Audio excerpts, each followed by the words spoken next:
Shana Tova, Gemar Tov. We're gonna, I want to invite anybody who'd like to sort of come close. We're gonna bench licht. We're gonna light candles right now. We're just under the wire, so please join me. So come close, or you can watch from here.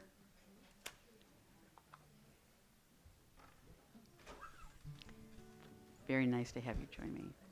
And the bracha is Shel Shabbat v'Shel Yom HaKippurim.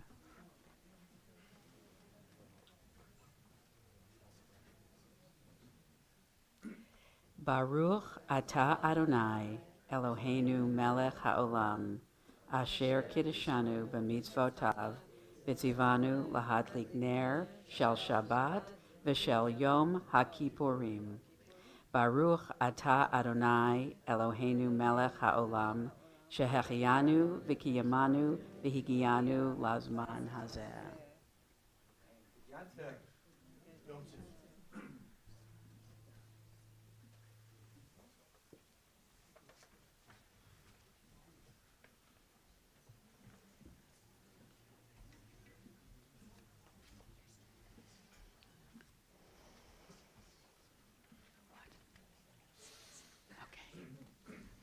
So right now, Jason was going to do a little bit of his Kol Nidre. You want to start right now? Okay.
Return again, return again, return to the land of your soul.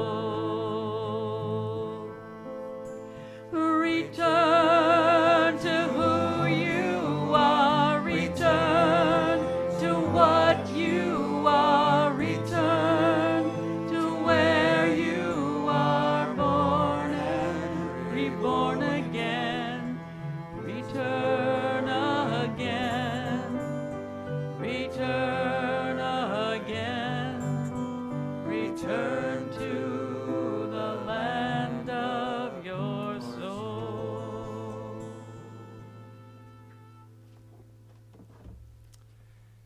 Shabbat Shalom, Shabbat Shalom. Shana Tova, and Gamar Chatima Tova. Great to have everybody here, having been on the holiest day of the year.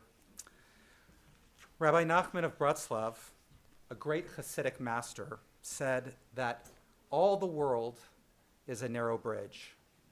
Kol halam kulo gesher tsar meod. A narrow bridge between nothingness at the beginning and nothingness at the end. And we spend our whole lives on this precarious span, unaware that we're even on it. And then one day we wake up and we see it. And some of us may feel an existential terror. We say to ourselves, my God, what have I been doing with my life? These high holy days are also a bridge, a compressed journey, the voyage from birth to death in 10 days' time. Rosh Hashanah is all about birth, and Yom Kippur is about death. Rosh Hashanah is Yom Harat Haolam, the day the world is born, and Yom Kippur is the day that we rehearse for our death by wearing a white shroud and abstaining from life-affirming activities like eating, bathing, sexuality. But perhaps the most profound connection between death and Yom Kippur is the mysterious claim that the Talmud makes for both of them. Both Yom Kippur and death atone. We say the vidui, the final confession, on two occasions in our lives, on Yom Kippur and on the day of our death. The word for atonement, kippur, kapara, means covering over. Death is a covering over. Some of us experience this quite literally at the cemetery as we shovel earth over the casket. We rehearse our death on Yom Kippur because we need to get a sense of what will go with us, what will endure as we make the great crossing that we call death. What's important? What's at the core of our life? What will live on after we are wind and space? And what are we clinging to that isn't important, that won't endure, that isn't worthy? What do we want to live on? Our money, our pride, our anger, our selfishness? If not, we better let go of them now before they become what we are, what we will always be in that great emptiness, that great mystery that we are bound. Rabbi Shlomo Carlebach, the legendary spiritual leader and composer of Jewish music, came to the United States from Austria as a teenager, a refugee from the Nazis. And every so often he would go back to Austria and Germany and give concerts, and people would ask him, how can you go back there to give concerts? Don't you hate them after what they did to you? And this is what Shlomo would say to anyone who asked him the question. I have only one soul. If I had two souls, I would gladly devote one of them to hating the Germans full time. But I don't. I have only one soul, and I'm not going to waste it on hating. We taste death on Yom Kippur to remind us that death forgives and that Yom Kippur is a little death. We chant, who will live and who will die? None of us knows what will happen this year. Most of us will live, but some of us will in fact die. And it might be me, and it might be you. But whether we live or die, we will only have one soul to do it with, one precious soul to inhabit for our brief moment on this mortal trip. Why have we chosen to torment this soul, to fill it with anger and hatred, to hold on to the hot coal of self-righteousness with all of our might? Why do we have some foolish hope that it may someday hurt the person who we imagine to be our enemy, the only soul we have that's writhing in torment? As the famous musician Peter Gabriel sings, in all the places we were hiding love, What was it we were thinking of? Another meaning for the white clothes that we wear on Yom Kippur rests right next to this idea of rehearsing for our death. And it's totally different. It's about getting married. In the Mishnah and early rabbinic texts, it states that the two happiest days of the year were Tu B'Av and Yom Kippur, because these were the days that the young men would join the young women on the field to find somebody to marry. And Moses' bringing down of the second tablets on Yom Kippur is seen by our tradition as a sacred marriage and a forming of the covenant, and a source of great joy. It's interesting that almost all Jewish music that we are used to is in a minor key, but our great communal prayer of confession, Ashamnu, is in a major key, right? Why do we sing with joyous notes when we're talking about our sins? We're singing in a major key because our marriage to the Holy One gives us the confidence that we will be forgiven. That even though we're still a work in progress, we are loved and held and cherished. This Yom Kippur, each of us can decide what we need most, the metaphor of death or the metaphor of marriage. And metaphors be with you always. It's my pleasure to call up to get ready to hold the Sifrei Torah for Kol Nidre, Evan Wool, our past president, Rob Fetcher, past board member. Is Myron Margolis here? No. Okay. Refuah Shlema. But Myron we would bring up too. Also Wendy Lupel, Scott Mentor, Miriam Horowitz, and Marty Greenbaum.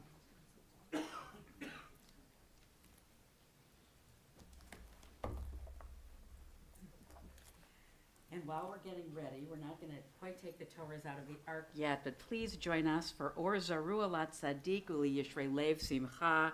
Light is sown for the righteous and joy for those whose hearts are true. And you know what you guys can do is come on over to Miriam and Scott. Oh, Yum biddy bum, yum biddy bum, yum biddy bum, yum biddy bum, yum biddy bum, yum biddy bum, yum biddy bum, yum biddy bum, yum biddy bum, yum biddy bum, yum biddy bum, yum biddy bum, yum biddy bum, yum biddy bum, yum biddy bum. Or zaru ala tzadik ule yishrei lev simcha. Or zaru ala tzadik ule yishrei lev simcha. Yum biddy bum, yum biddy bum, yum biddy bum, yum biddy bum, yum biddy bum, yum biddy bum, yum biddy bum, yum biddy bum. Keep hope alive. Now raise our voices high. Hold each other tight. And we stand up in the night and be light. Yum biddy bum, yum biddy bum, yum biddy bum, yum biddy bum, yum biddy bum, yum biddy bum, yum biddy bum, yum biddy bum. Or zaru ala tzadik ule yishrei lev simcha. Or zaru ala tzadik ule yishrei lev simcha.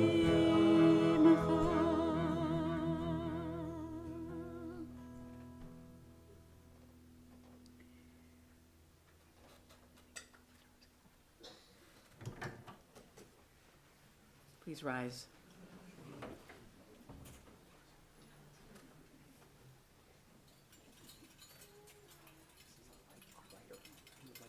Marty.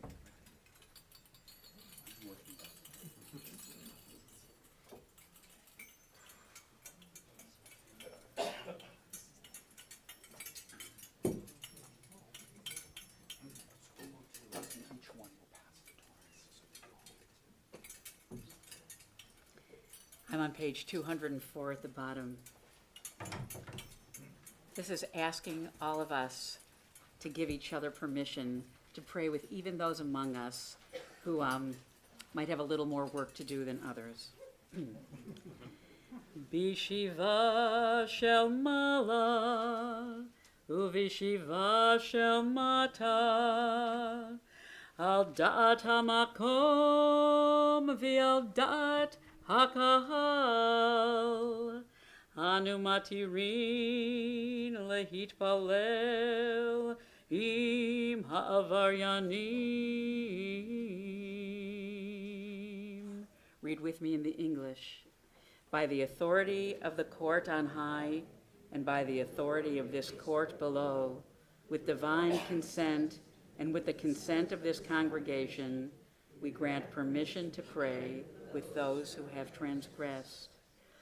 Bishiva shel mala, uvishiva shel mata, al da'at hamakom v'al da'at hakahal, anu matirin lehitpalel im ha'avaryanim.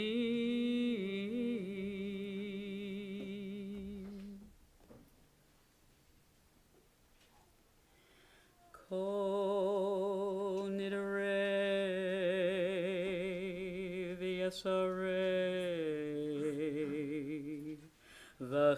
v'charamei v'konamei v'chinuyei v'kinusei u'shavuot din darna udeish tabana uda'acharimena v'diasarna al nafeshatana miyom kippurim zeh ad yom kippurim haba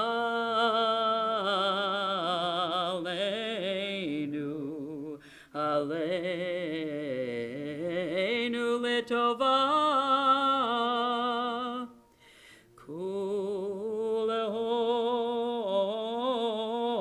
kulehon icharat navehon kulehon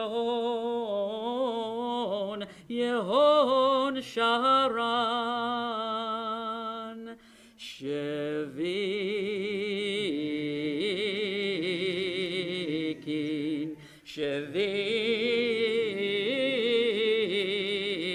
shevitin betelin umevutalin la sharirin vela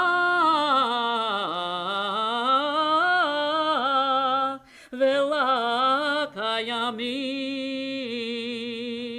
nidrana la nidre v'yasarana la esare u'shavuatana la shavuot.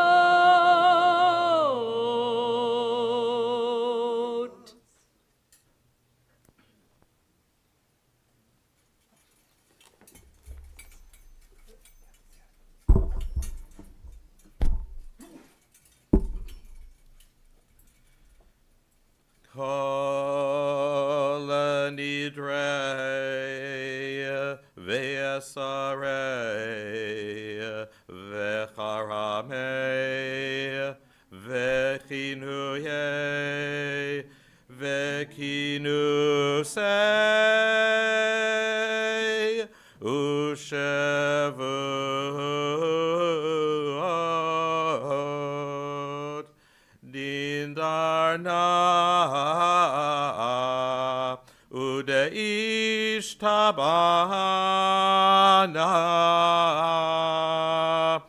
Udeacharim na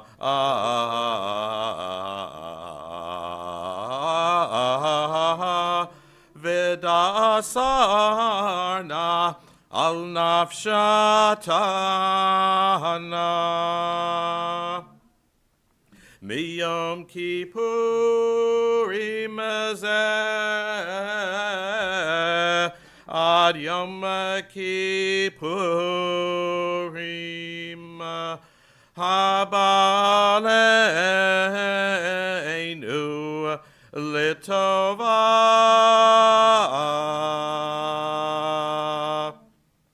kulhon ichatrana vehon kulhon yehon sheran shevikin shevititin betelin umavutalim La sheririn vela kayamin Nidrana la nidre Vesarana la esare Ushavuatana La Shavuot.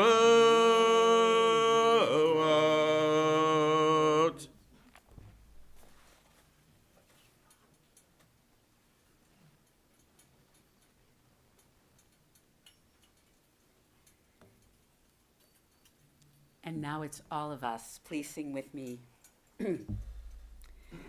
Kol Nidre V'Yesarei V'Charamei V'Konamei V'Chinuyei V'Kinusei U'Shavuot Din Darna Udeish Tabana Udiacharim na Vedasarna Al Nafeshatana Miyom Kippurim Zeh ad Yom Kippurim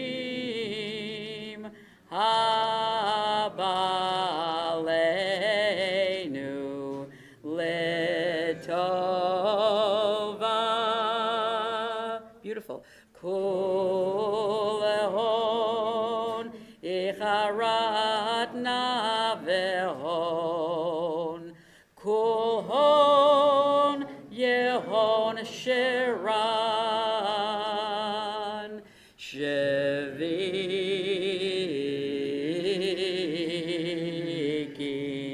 shevitin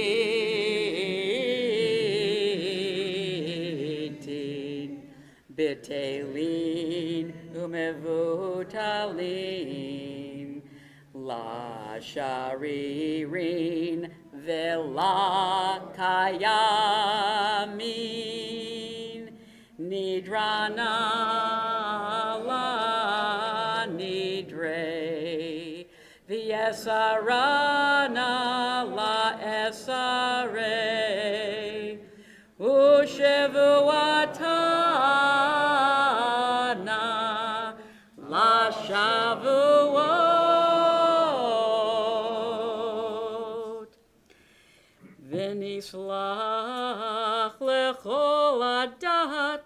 Bnei Yisrael,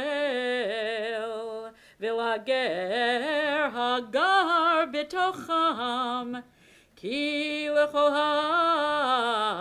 Bishagaga.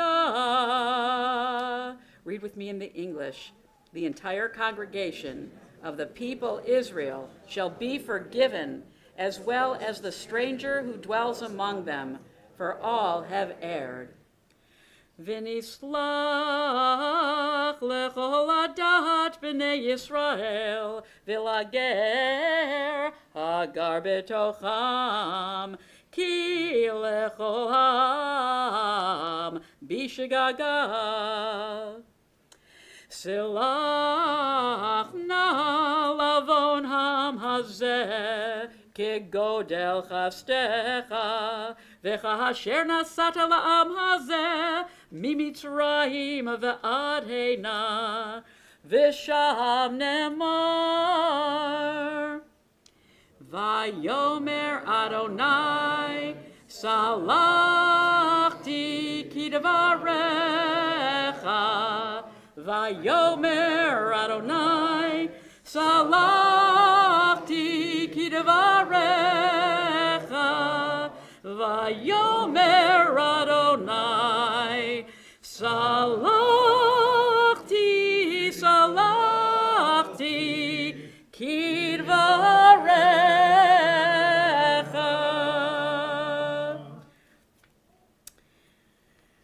Adonai replied, I have forgiven as you have asked. And together we recite the Shehechianu. Baruch atah Adonai Eloheinu melech haolam, Shehechianu v'kiyamanu v'higianu lahazman hazeh.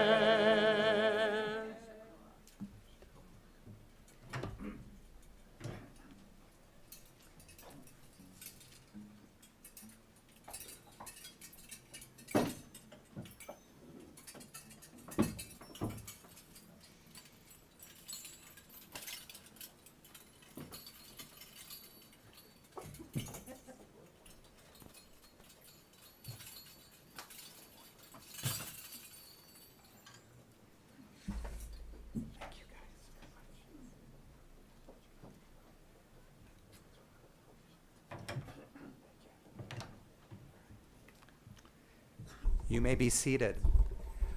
For those who are just coming in, there are some seats up front here. It says reserved for honorees, but we'll need those more for tomorrow.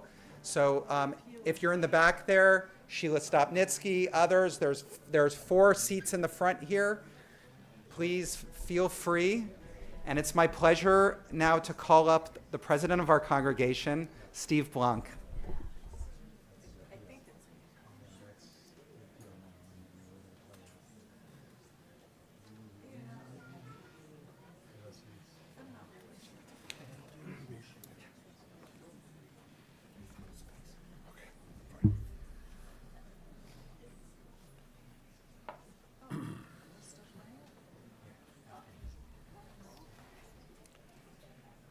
The High Holy Days are a time of profound reflection and renewal. Allow me to start with a story. Recently, for Shabbat, a family walked into our synagogue in pain. The husband and his family had just returned from out of town where they buried his mother. They were looking for a synagogue and they happened upon Temple Bethel. They are not very religious and were unsure of what to expect as they walked in. They were greeted immediately and welcomed. By the end of the service, they were overwhelmed with gratitude, the warmth of the Shabbat service, the welcoming experience. It made me think, what if we weren't here? It also made me grateful that we were. Today, I turn to you not just with hope, but with urgency. Our beloved community, which has been a source of strength and solace for so many, faces increasing demands and decreasing resources. This stark financial reality threatens our ability to continue our sacred work. In these challenging times, the significance of Temple Bethel of South Orange County in our wider community cannot be overstated. We are more than a congregation. We are a collection of communities bound together by our faith. We uniquely offer a variety of different and evolving worship styles open to all who are called to Judaism. This diverse tapestry shows up in our members whose interests and skills and personalities, and yes, a multitude of opinions, enriches us, anchoring us in an uncertain world. More than diverse worship styles, our community walks beside you in joy and heartache. How does our community show up? Here are a few ways. It shows up in our women's retreat, where deep relationships have formed and flourished. It shows up in our small groups, where over 100 people have connected and learned together. It shows up in our early childhood center, the infant toddler center, religious school, teen programs educating over 170 young people in Jewish values. It shows up in our adult education programs and social events and efforts to improve our wider world. It shows up in how we welcome new members. It shows up as we are members of the Interfaith Council in Orange County, where we support charities fighting hunger and homelessness. It shows up where we have a local seat at the table with local politicians and the Orange County Sheriff to educate, represent, advocate, and protect us. It shows up in the new and long-term relationships we have with each other, volunteering and engaging with others. Finally, in the aftermath of October 7th, our hearts and our souls are pained by the horrible massacre, the hostages, and the persistent existential threat Israel faces. It shows up in our memorials and remembrances, in our spiritual home here, and our partnering with Jewish organizations and interfaith communities to support Israel and fight growing anti-Semitism. I could go on, but I must be candid. Our financial situation is not sustaining us. This is not merely about maintaining a building or claiming our well-meaning actions always hit the mark. They don't. But it's on us to be the change we want to see, preserving the heart and soul of this Jewish community here in Orange County at Temple Bethel. And to do that, your financial support is crucial. Now, to our sustainers, your financial generosity has made and continues to make a difference. You are the 15% who are carrying more than your share. You have made Temple Bethel one of your top 3 priorities. I recognize that on behalf of our community, and I thank you for your contributions. The reality is we need broader participation from the rest of you to make a truly impactful financial commitment to our community. My ask: increase both your High Holy Day appeal, either online or in the envelopes that were provided, and your annual membership contribution by at least 20%. Every contribution, no matter the size, plays a significant role in our collective journey. Make your $200 $240. Make your $500 $600. Make your $1,000 $1,200. Or make your $1,500 $1,800. I recognize everyone's capacity to give is different, but I'm asking you to give 20% more. I ask that you move Temple Bethel, South Orange County, up from the 6th or the 7th or the 8th priority into your top 3. Our sustainability as a community depends on all of us. The story of the Jewish people is one of resilience and communal strength. Now it is our turn to ensure that this unique temple presence in our community continues for generations to come. Your generosity today will build the foundation upon which we build our tomorrow.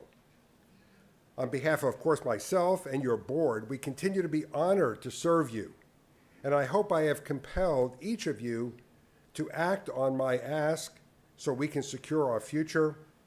Have a good and easy fast. Shana Tova.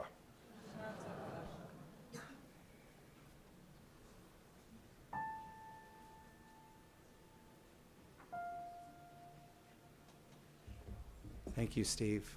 We're just going to have some quiet music. If you want to take an opportunity at all with your pledge cards, we'll just, before we move into our Mariv evening service, please enjoy the music.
I don't mean to, cause panic, but it is going to be a long night, so there you go.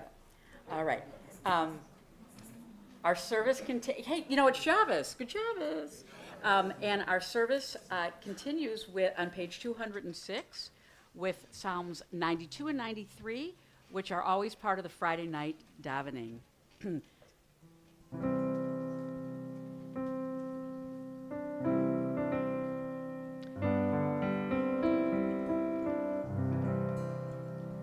Mizmor shir leyom hashabbat,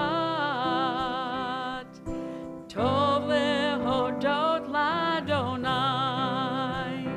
Mizmor shir leyom hashabbat,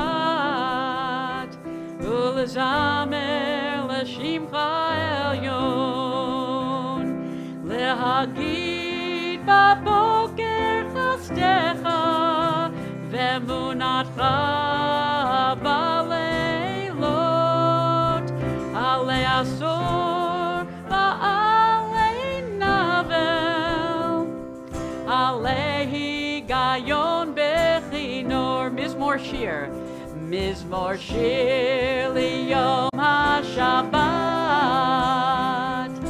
tov lehodot ladonai. Mizmor shir liyom hashabbat, ulezamer leshimcha elyon, ki simchtani Adonai befolecha, b'maseh yadecha ranen, magadlu masecha Adonai, me'orach u'machshavotecha, ish ba'ar lo yeda chazil yom yizod. Join me 4 lines from the bottom. Tzadik atamar yifrach, ke'erez balvanon yisgeh, shetulim beveit Adonai, bechatzrot Eloheinu yafrichu,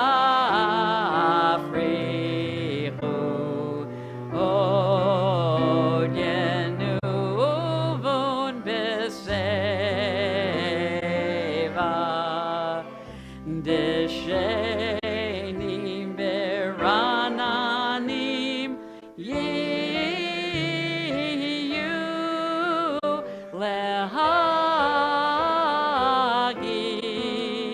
ki yashar Adonai, tzuri tzuri velo avlatabo. Adonai malach yehud lavesh, lavesh Adonai osit azar, avtikon devel baltimot.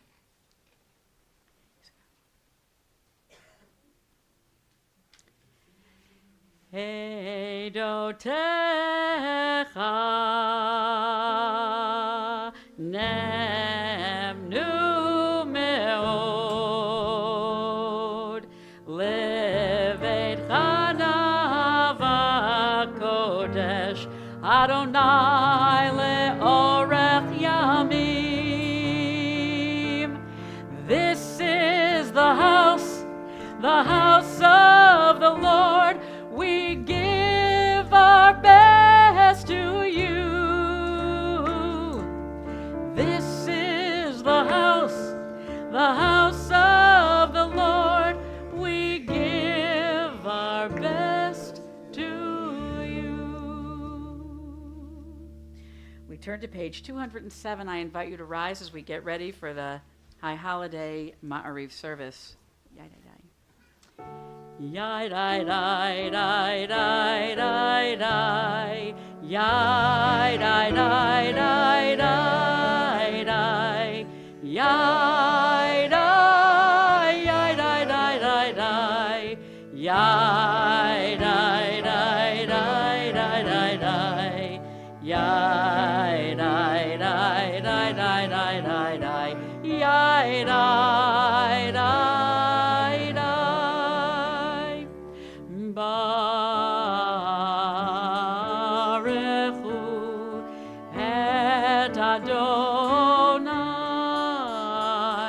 Hamevorach.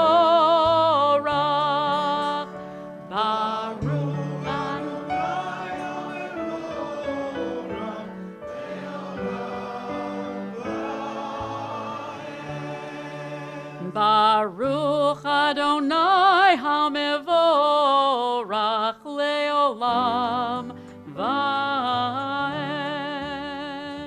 You may be seated. Baruch Atah Adonai Eloheinu Melech Haolam Asher Bidvaro Ma'ariv Aravim.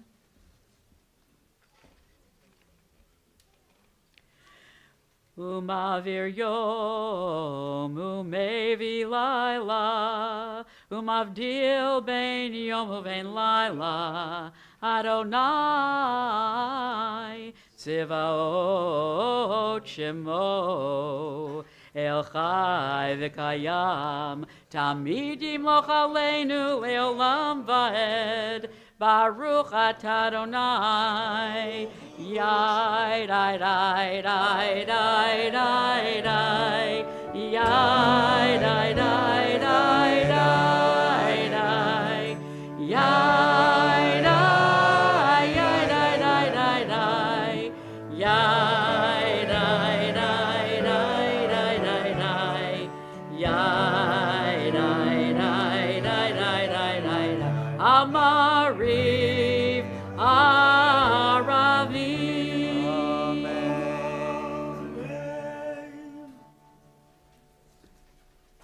Sandy, are those two seats open? No. Okay. Okay, so we're about to enter into the prayer that's right before our Shema prayer. And one of the central images that we have on this day is the high priest entering the innermost sacred space of the sanctuary, the Kodesh Kodeshim, the Holy of Holies.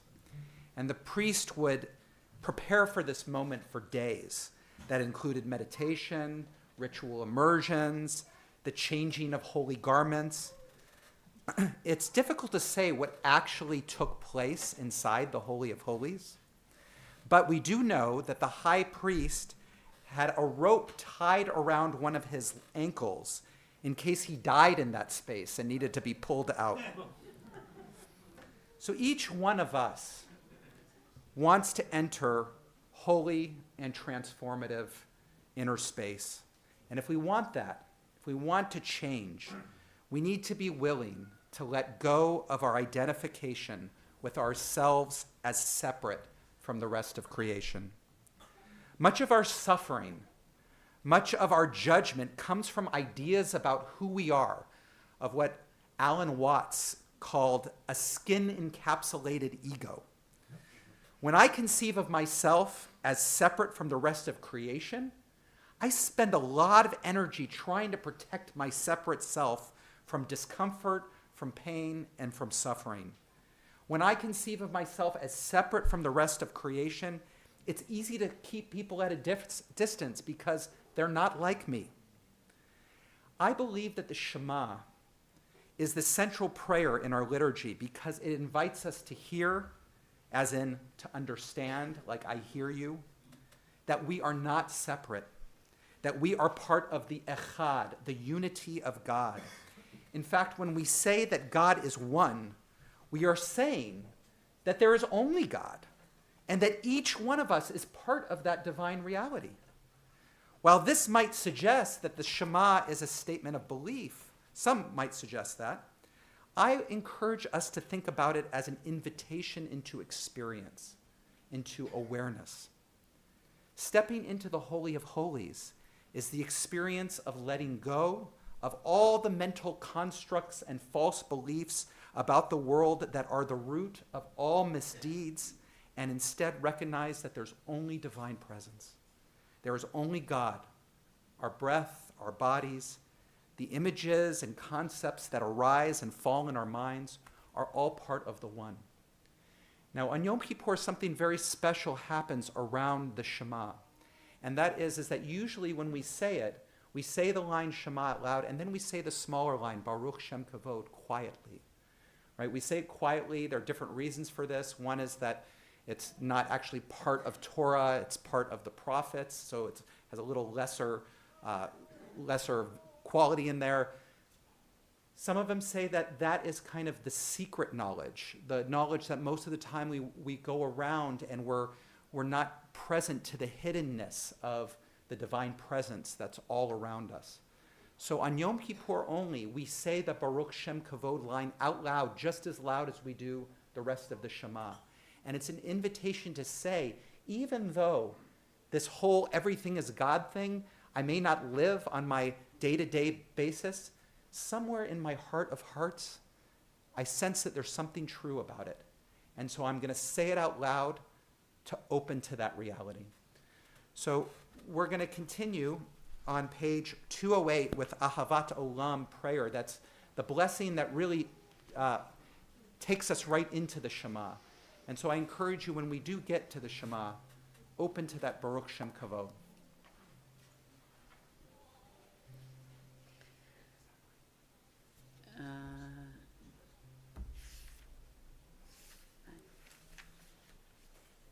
We are at the top of 208. Ahavat Olam Beit Yisrael Amchavta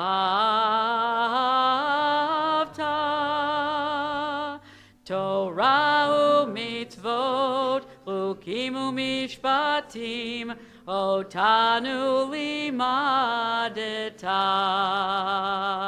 Al kein Adonai Eloheinu B'shachveinu u'b'kumeinu Nasiach b'chukecha V'nismach b'divrei Toratecha u'b'mitzvotecha le'olam va'ed Ki heim chayenu v'yorech yameinu v'yorech yameinu uvahem nege yomam v'layla v'yahavatecha Al tasir mimenu leolamim Baruch atah Adonai Ohev amo Yisrael.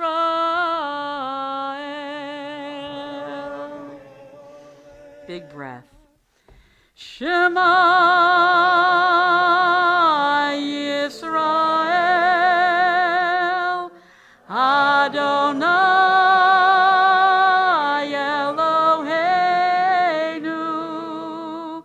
Adonai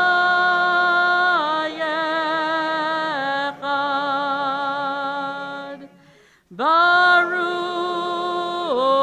Shem Kevod Malchuto Leolam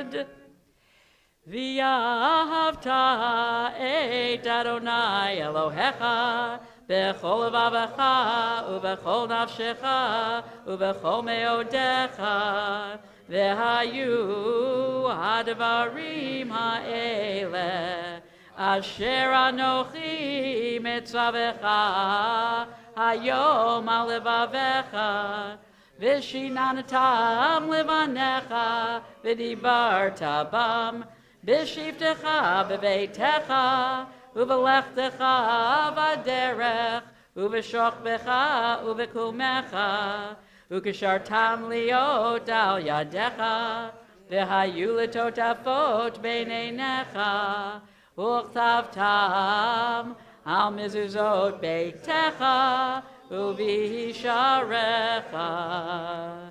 Page 209.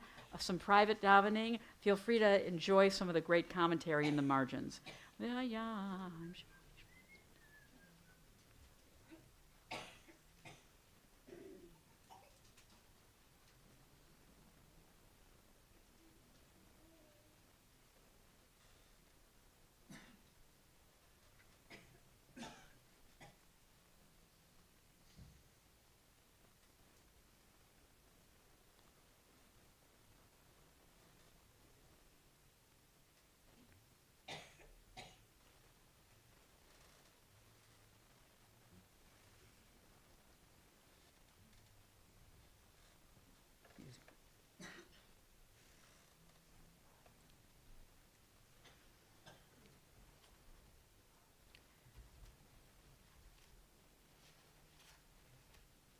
Adonai Elohechem emet v'emunah kol zot v'kayam aleinu. We're on the bottom of 209. Yigol aleinu mikav kol haritzim al nifra.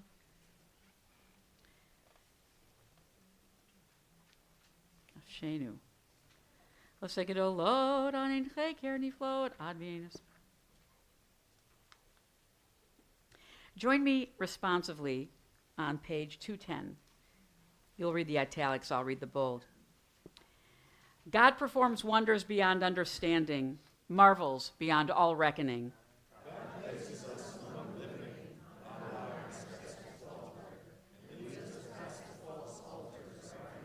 God exalted us above all those who hated us, avenged us with miracles before Pharaoh, offered signs and wonders in the land of Egypt.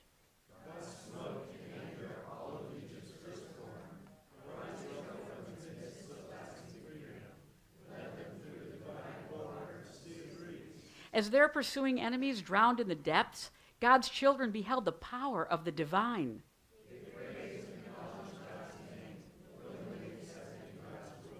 Then Moses, Miriam, and the people, Israel, joyfully sang this song to you in English. Who is like you, Adonai, among the mighty? Who is like you, the Lord in holiness, revered and praised, Mi chamocha bailim Adonai, mi kamocha nedar b'kodesh, nora tehilot osef eleh, malachutecha ra'uvanecha, bokei hayam lifnei Moshe, ze Eli anu v'amru Adonai yimloch li'olam va'ed, v'nemar ki v'ad Adonai et Yaakov, ugelo miad chazak mimenu, Baruch atah Adonai, Gal Yisrael. Amen. We're on page 211.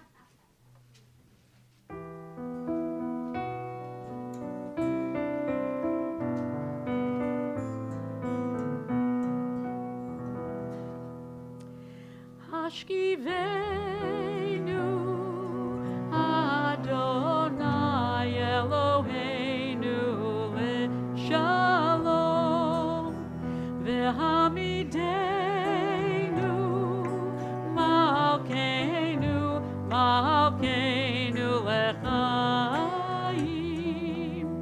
ufros aleinu sukat shilomecha v'taknenu b'yetza tova v'yofanecha.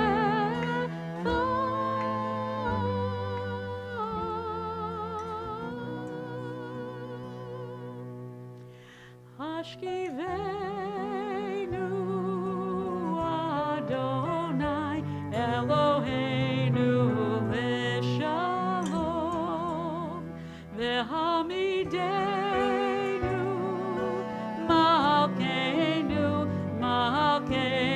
lechaim v'hoshienu leman shemecha v'hagen b'adenu v'haser me'aleinu.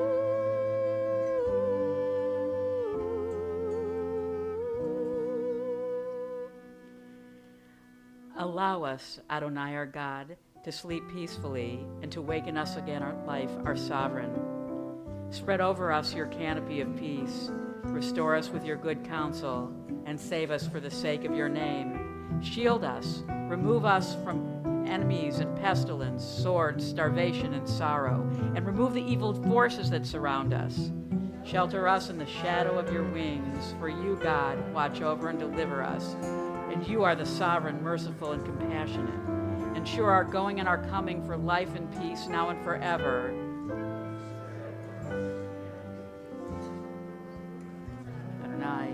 to spread a canopy of peace over us and over all the people Israel and over Jerusalem.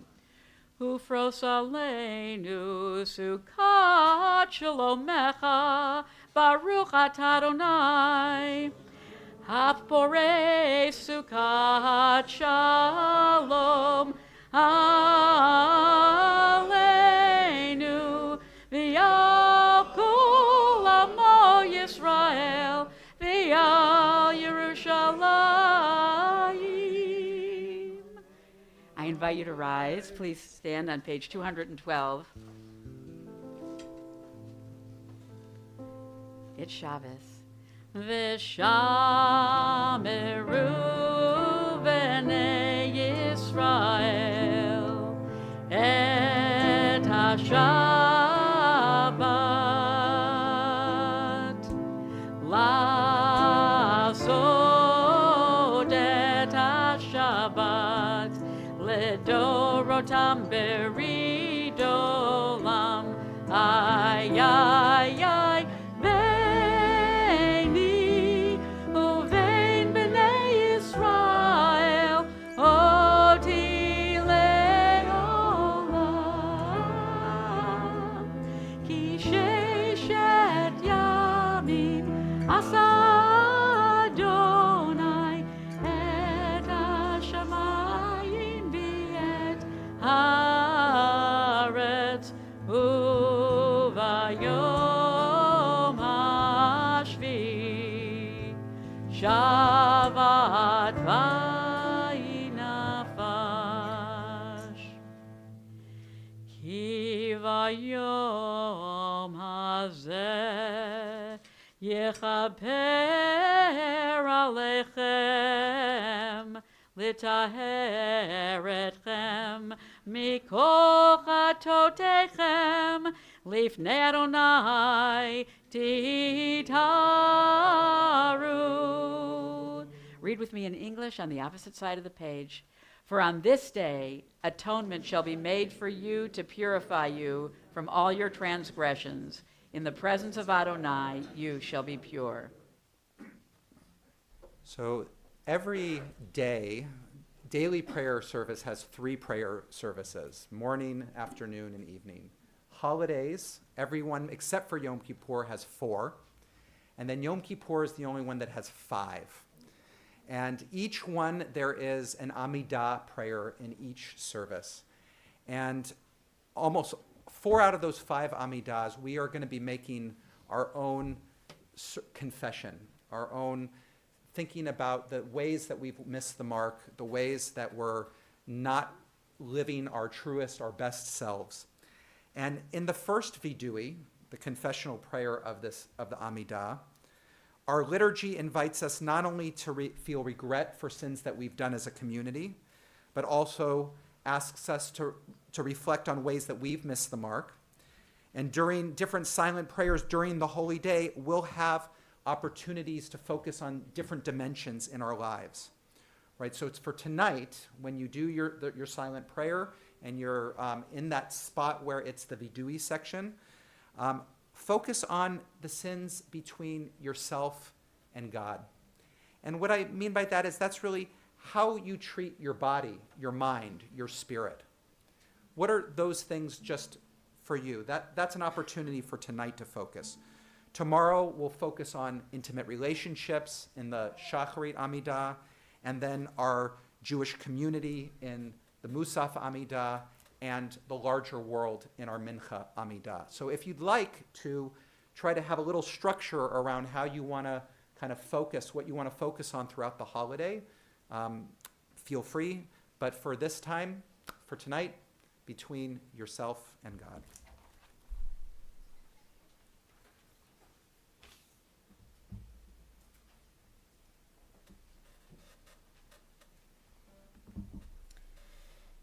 Yitgadal v'yitkadash Shemei Rabbah V'yamad divra kirutei V'yamlich malchutei B'chayechon u'v'yomechon U'v'chayei dechol Beit Yisrael Ba'adonai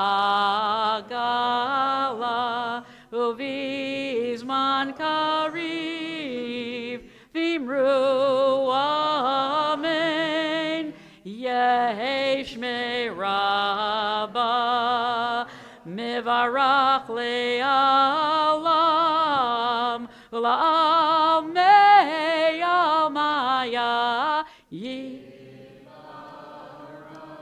Yitbarach, V'yishtabach, V'yitpa'ar, V'yitromam, V'yitnaseh, V'yitadar, V'yitaleh, V'yitalal, Shemei Dekudashah. Berichu le'ela, le'ela, mikol berchata v'shirata, tushbechata v'nechemata, damiran bi'alma v'imru, amen. The silent Amida begins on 2:13. There's some wonderful commentary in the margins, or use this time to share what's ever in your heart at this momentous moment in our calendar year.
My God, before I was created, I was entirely lacking in substance, and now that I have been created, it is as if I never was.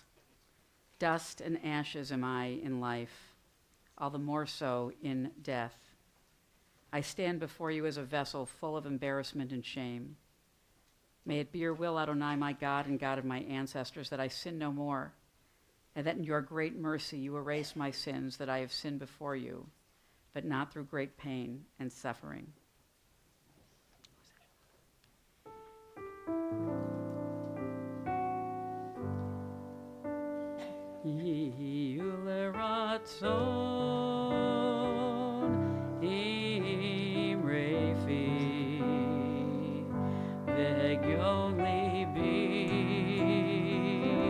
Lefanecha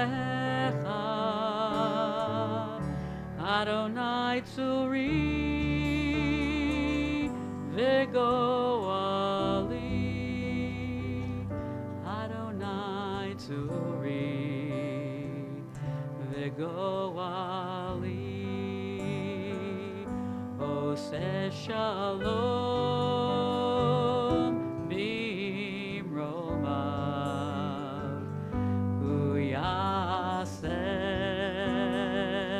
Shalom Aleinu Le'al Kol Yisrael Ve'al Kol Yoshvei Tevel Ve'imru Amen.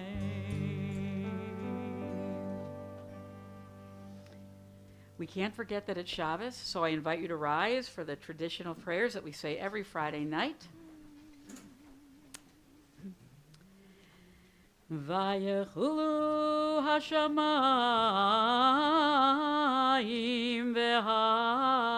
v'haaretz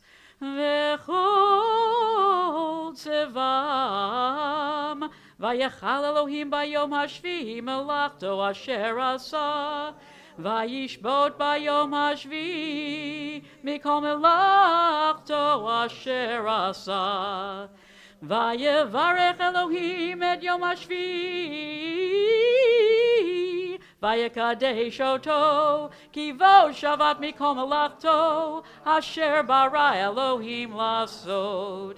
Baruch atah Adonai Eloheinu v'Elohei avotenu Elohei Avraham Elohei Yitzchak v'Elohei Yaakov Elohei Sarah Elohei Rivka Elohei Rachel v'Elohei Leah Ha'el Hagadol Hagibor v'Hanora El Elyon Konei Shamayim v'Aretz Magen Avot Bidvaro Mechaye Metim B'mamaro Hamelech HaKadosh Shein Kamohu Hameniach Li'amo B'yom Shabbat Kodsho Kivam Ratza Lehaniach Lahem Kivam Ratza Lehaniach Lahem Lefanav na'avod b'yirav v'fachad v'nodeh lishmo b'chol yom tamid me'on ha'brachot el ha'odaot Adon HaShalom Mekadesh HaShabbat Umevarech Shavi Umeniach Bigdusha Le'amidu Shnei Oneg Zecher Lemasei V'Reishit Eloheinu Ve'Elohei Avotenu Ritzei V'Imnuchatenu Kadeshenu B'mitzvotecha V'tein chelkeinu V'toratecha Sabeinu mituvecha V'samcheinu b'shuatecha V'taher libeinu li'avdecha be'emet V'hanchilenu Adonai Eloheinu b'yahava uvratzon Shabbat kodshecha v'yanuchu v'Yisrael mekadeshei shemecha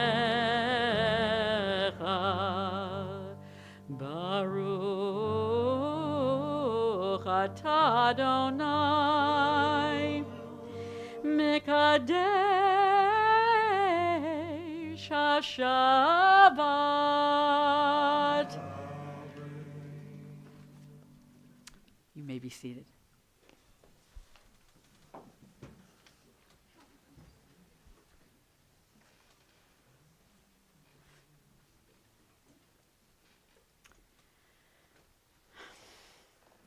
Shmulik was very upset. He was feeling bad about something. So he went to his went to visit his rabbi. And he said, Rabbi, I feel bad about something I did. I kind of sinned. Rabbi said, Shmulik, what happened? And he said, well, I ate a meal and I did not do Birkat Hamazon. I didn't do the grace after meals. well, we're supposed to say the grace after meals after every meal, but so the rabbi goes, well, it doesn't sound that bad, Shmulik. Why didn't you say the grace after meals? And he says, well, actually, because I had bread with dinner and I didn't wash. I didn't do nitilat yadayim before my meal, and so I didn't do grace after meals. And the rabbi said, well, that's odd, Shmulik. Why in the world wouldn't you wash your hands before you have bread? That's what we're all supposed to do. And he said, well, actually, because I was eating in a non-kosher restaurant. And now the rabbi is actually really upset. Shmulik does not eat in a non-kosher restaurant. He said, Shmulik, why in the world were you eating in a non-kosher restaurant? And he goes, well, because I wanted a cheeseburger. By this time, the rabbi is ripping his hair out. He can't believe this. He takes Shmuel by the hand. He says, Shmuel, please tell me, why on earth didn't you just go and eat in a kosher restaurant? And Shmuel goes, because there weren't any open on Yom Kippur.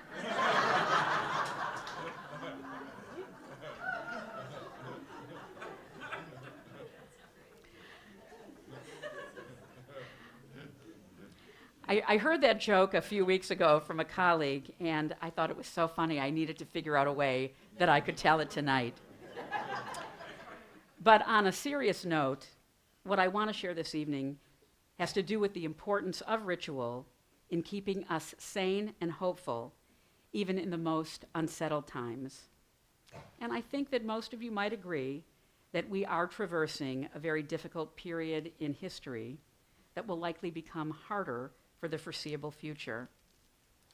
Our ancestors spent many high holidays knowing that their lives were in peril. The fact that we are here right now, carrying on their traditions, means that something powerful ushered them through some truly horrific times. And that's what we're going to explore tonight in hopes that we too can derive some strength. Since the destruction of the Second Temple in 70 CE, Rabbinic Judaism has created thousands of rituals, like washing your hands before we eat bread or saying grace after meals, that give helpful structure to our daily lives. A modern-day Jew picks and chooses. That said, there are two major ritual moments associated with biblical holidays framing the Jewish year that are essential to shaping a Jewish identity: Passover and Yom Kippur. Tonight I'm going to do something radical. With Israel on the brink of war, a monumental election in America less than a month away, and incessant extreme weather events, I'm going to talk about Yom Kippur on Yom Kippur. About 50 years ago, a Pew-like study of American Jews revealed that the most widely observed Jewish ritual among secular Jews was the Passover Seder.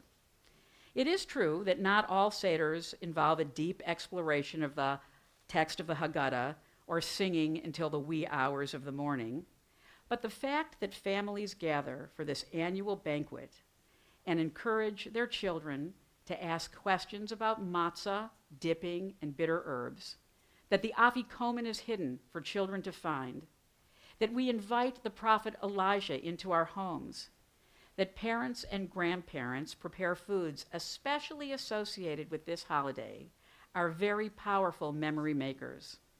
And somewhere in there, even if it's subtle, is the message that God redeemed us from slavery to live as a free people so that we could be agents in helping other enslaved peoples know the blessings of freedom to live, worship, and thrive. The second annual ritual that binds us as a people is Yom Kippur, right now. There are those who intentionally enter a synagogue but one time a year on this night. A surprising number of people who do not attend synagogue at all choose to fast. Everyone in this room tonight has personal reasons for being here that are yours alone to cherish. What I hope we'll do in our brief time together is help all of us appreciate some of the nuances of Yom Kippur that will add to the richness of our personal observances. The original title of this sermon was Knowing God Through Time, Truth, and Love, because everything that happens on this holiest day of the year can be distilled down to those three aspects of God. The Jewish God not only defies time, God is manifest through time. Eli Sheva, the name Eli Sheva, my God is 7. Translated, my God is the day of rest. The Sabbath day that we are charged to remember and keep holy every week, that was described by Rabbi Abraham Joshua Heschel as a taste of eternity, is so because God is eternal. God is also manifest through truth, emet. In Jeremiah chapter 10, it explicitly says, Adonai Elohim emet. Adonai is truth. Not the kind of truth that can be debated, distorted, or misinterpreted. It's the truth that is revealed long after the debaters, the distorters, have withered away. It is the truth about each of us that can only be fully known when our time on earth is done. It's an absolute truth that is beyond human understanding because our humanness naturally impacts the accuracy of how we read and assess the world around us. And last, love is the reason why we're here. For more than a month now, we've been wishing each other, Shana Tova Tikatevu V'Techatemu, may you be inscribed and sealed for a good year. Who's inscribing and who's sealing? It's God. Why on earth would we care about being sealed in some metaphoric book of life or being in God's good graces when it's our time to step off the planet if we did not feel some sense of obligation to that entity? In the first century, when pressed to do so, Rabbi Hillel reduced the essence of Torah to 3 words from Leviticus, V'ahavta l'reacha kamocha, love your fellow as yourself, because every law given in the Torah, both explicitly and implicitly, is about according dignity to fellow humans, animals, the earth, and God. On a global level, we are doing a terrible job. But that's a different sermon. The love associated with the idea of God is different than parental love, romantic love, or the love of something, although those do help us understand elements of this higher love. Godly love requires us to think at every turn about how our actions and our words, large and small, impact people we know and people we don't know. Every action we take, in business, our personal lives, the words we say, how we spend our wealth, how we greet passersby, should be founded upon expressing our commitment to God by showing care and concern for people, creatures, and our planet. Out of love, God gave us the capacity to love one another in so many powerful ways.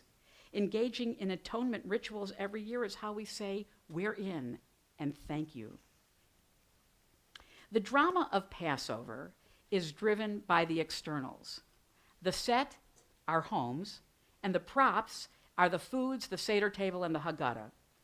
We rid our homes of chametz, we turn over our kitchens, we shop, we cook, we plan the Seder table and the meal, and we design a Seder script that will be relevant and meaningful for all of our guests so that they will be able to identify with the universal notion of liberation. The drama on Yom Kippur is driven by weeks of rehearsal centered on internal dialogue with ourselves and reaches a pinnacle with specific costume and a fabulous script known as the Mahzor.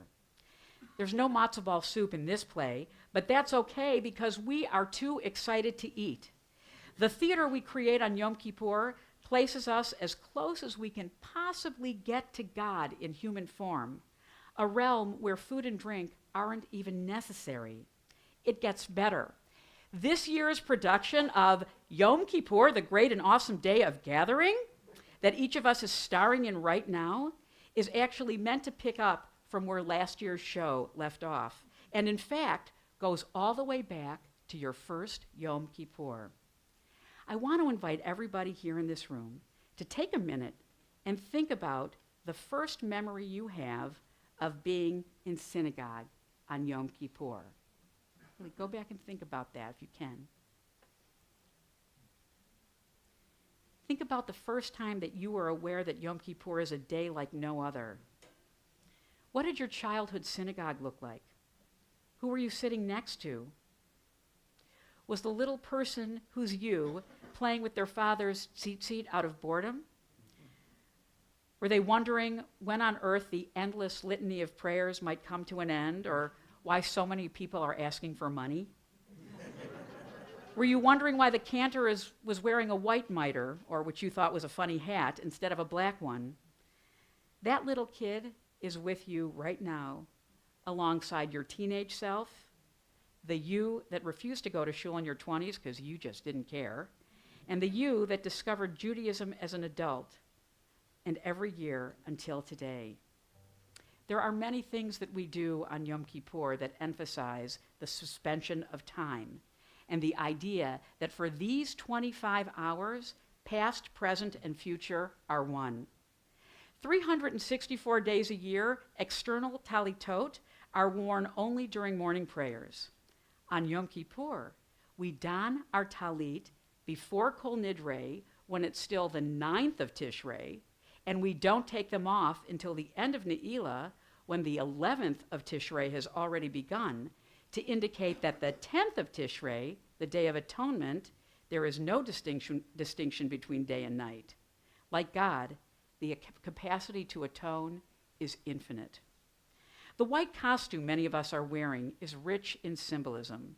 Rabbi Kavod shared a little in his kavanah earlier. As God was instructing Moses in Exodus chapter 19 on how to help people prepare for the ecstatic experience of revelation at Sinai, he said, "Go to the people and warn them to stay pure today and tomorrow. Let them wash their clothes." Well, these white garments symbolize that purity. On Yom Kippur, like the ancient Israelites before us, we are all gathered at the foot of Sinai in a ready state to meet God. In Leviticus 16, that we will read tomorrow morning, God instructs Moses on what Aaron's going to wear when he makes expiation for all the people's sins. He shall be dressed in a sacral linen tunic, and at that point linen meant white, linen tunic with linen breeches, girded with a linen sash, and he shall wear a linen turban. These are sacral vestments. He shall bathe his body in water and then put them on. On Yom Kippur, each of us dresses the part of Aaron the high priest, ready to make expiation for ourselves, our households, and the entire congregation of Israel. That's all of our jobs.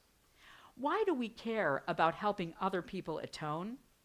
It's about creating a strong sense of Jewish unity and paying it both backward and forward. Many of us did great personal work last year, while some of us kind of slacked off and others totally checked out. But none of that matters because we are here now, right now, in solidarity and in spirit with Jews around the world. Jews that may look nothing like us and that we might not agree with anything they believe in. But each of us is gathered tonight at the foot of Sinai and in the courtyards of the Jerusalem temples 1 and 2 to take responsibility for ourselves and our fellow travelers on an eternal journey to be a Mamlechet Kohanim and a Goy Kadosh, a kingdom of priests and a holy nation. This phrase, also from Exodus 19, is what God states he expects from us in return for giving us the timeless gift of Torah. Observing Yom Kippur, however you do that, means that consciously or not, you take that obligation, that love, seriously. Here's an image to ponder. Right now, this room is pretty packed. It was a little more packed about 20 minutes ago, but it's pretty packed. It feels special. Every synagogue and Chabad house, and there's lots of those, in Orange County is full tonight. Every synagogue in Southern California, throughout the state, across the nation, and around the world has drawn the Jewish community close. This is a massive Jewish homecoming that is not compromised by our differences in theology and lifestyle, because in the end, we are all on the same path to live the most meaningful lives that we can. The centerpiece of the Yom Kippur Musaf service tomorrow will be a reenactment of the Avodah ritual that's prescribed in Leviticus 16. This highly decorated service is a play within a play that depicts in detail how communal atonement actually played out when we had a temple in Jerusalem with a full priesthood and Levitical staff. As the Mahzor was being designed over the last 1,600 years, the genius behind reenacting the Avoda ritual was that in partners with Jews living in exile all over the world, we could transcend time and space in our minds. Telepathically, we are all worshiping in the idealized Jerusalem temple together, experiencing the deep intimacy with God that was possible there. Different time zones, they don't matter. This virtual temple that has been erected for centuries, every Yom Kippur, was visited by your parents, your grandparents, and every generation that led to the creation of you. It is more powerful and durable than the ones built of stone, bricks, and mortar. Those can be tragically destroyed by enemy nations and external forces, as ours in fact were. The eternal temple that Jews have been willing into existence for more than 1,500 years defies the material. The framework of this holy space is the power of our spirits, our imaginations, and our longing, the indomitable parts of us that don't erode with age or time, just like God. Our white garments also symbolize the costume of our birth and our death, emphasizing the circular rather than linear nature of life. They symbolize the purity with which we all entered the world as babies before the hard knocks of life shaped us, and they are the costume of our death when we will be buried in a white linen shroud and absolved once and for all for the errors of our ways. This is the essence of the Unatana Tokef section of the Musaf service, both on Rosh Hashanah and Yom Kippur, which emphasizes that God is ready to take each and every one of us back into proverbial loving arms when it's our time. All the ritual tools that Judaism provides to help us get ready for this day, hearing the shofar every morning in Elul, the additional slichot prayers added to our liturgy, the special haftarot chanted on preceding Shabbatot, these are merely reinforcement tools. It is the personal growth decisions that we must make every day of our lives that tell our true story, that define the dash that lies between our date of birth and death. What that dash says about our lives is within our worldly control, and these high holidays emphasize that every moment of every day of our lives, we have the opportunity to finesse it. Every Yom Kippur, past, present, and future, is a celebration of this hopeful opportunity, which is available until the day we take our last breath, whenever that might be. And we are ready because of this annual production. The theater of Passover and Yom Kippur run in constant repertory. Our liberation story that we reenact every springtime is essential in shaping every Jewish person's life purpose, whether they were born into the faith or they chose it. The core of Jewish identity is belief in our kishkas, that we must maintain the capacity to be sensitive to struggle. Everyone's struggle, including our own. Jews are freedom fighters on two fronts, because people will be people, power hungry, greedy, insecure, and violent. Some part of humanity will always need to be liberated from tyranny and oppression somewhere. We see ourselves as God's agents to help make that happen when we're in a position to do so. But we can only do it if we maintain our personal freedom from the shackles of oppressive forces that keep us distant from the force that we call God, with whom we are bound in covenantal love. When we lose our way, when we become interested in satisfying our own indulgences and obsessions, when we start to other the other and focus only on our self-importance, that's when our capacity to empathize with the vulnerable and the voiceless is compromised. And that is not what God would have wanted when he took us out of Egypt. The custom of reciting Yizkor is one of the more recent additions to the Yom Kippur script, added during the time of the Crusades. We invite the souls of all those who shaped us, literally and figuratively, into the room. Our parents said Yizkor for their parents, who said Yizkor for their parents, and so on and so on. Each of us is a link in the chain of memory that connects us to our ancestral history. Said simply, even if one of your great, great, great, great, great, great grandmothers had never existed, you would not be here. So on Yom Kippur, she shows up. Yom Kippur is a mega Jewish family reunion that defies time and space, inviting historical memory of family members whose identification with Judaism brought us to this very moment. If you are someone who chose Judaism as an adult, it is your spiritual mentors and teachers, along with your ancestors, that stand beside you. On this day, we link arms with every Jewish soul that has ever lived and share our collective hopes and dreams for a vibrant Jewish future.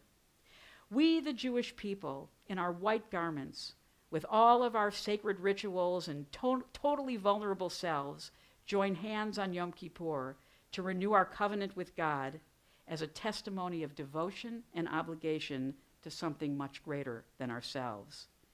We certainly did not come for the oneg.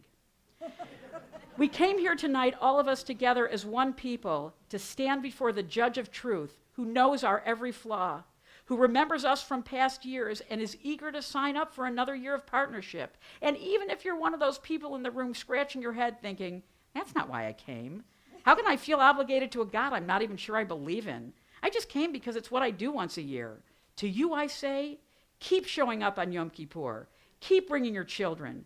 Keep eating matzah on Passover, hosting a 30-minute Seder, and complaining that not eating bread for 8 days is ridiculous, but you do it anyway. It's all important, and it all makes a difference. How do I know? Because here's the truth, the emes. We, the Jews, against all odds, are still here in 2024, making monumental contributions to the world that benefit all people everywhere. For over 2,000 years, we did that throughout Mesopotamia, the Middle East, the Far East, and across Asia. We are now doing that in Israel and throughout North America. Our contributions to the human family, beginning with Avraham Avinu, cannot be enumerated because they, like the stars in the sky, are too many to count. I know that there are people right here in this room who are doing such good for so many with no attribution. Most of the stunning contributions that Jewish men and women have made to help people everywhere in the world become healthier, better educated, and cultured have never been properly attributed. Or worse, they've been completely wiped away from historical annals. We were, are, and always will be small in number because in every generation, there will be forces committed to our destruction out of envy and ignorance. We know that. We expect that. We're actually living it in real time, again, right now. But twice a year, we build our sets, practice our parts, put on our costumes, take out our scripts, and come together at dining room tables and in synagogues around the world. These rituals enrich our hearts and our minds so that that little dash on our matzevot, our gravestones, is that much brighter and more resonant. I read of a man who stood to speak at the funeral of a friend. He referred to the dates on this tombstone from the beginning to the end. He noted that the first date came the birth and spoke of the following date with tears, but said that what mattered most of all was the dash between those years. For that dash represents all the time they spent alive on earth, and now only those who loved them know what that little dash is worth. For it matters not how much we own, the cars, the house, the cash. What matters is how we lived and loved and how we spend our dash. So think about this long and hard. Are there things you'd like to change? For you never know how much time is left that still can be rearranged. To be less quick to anger, to show appreciation more, and love the people in our lives like we have never loved before. If we treat each other with respect and more often wear a smile, remembering that this special dash might only last a little while, so when your eulogy is being read and your life's actions to rehash, would you be proud of the things they say about how you lived your dash? When Linda Ellis composed this poem in 1996, she was an unknown poet, did other stuff too. She was instantly catapulted to fame. It's called The Dash. Did she know about our Jewish tradition of focused renewal and repentance and reflection every year? Yom Kippur is our annual opportunity to assess our dash, both as individuals and as part of an incredible people that have been making the world wiser, more cultured, and humane since the day we came into being. We do these rituals every year in memory and in honor of all those who came before us and as a future blessing to the progeny we do not yet know. May all of us be inscribed and sealed for another brave and productive year. Gemar Chatima Tova.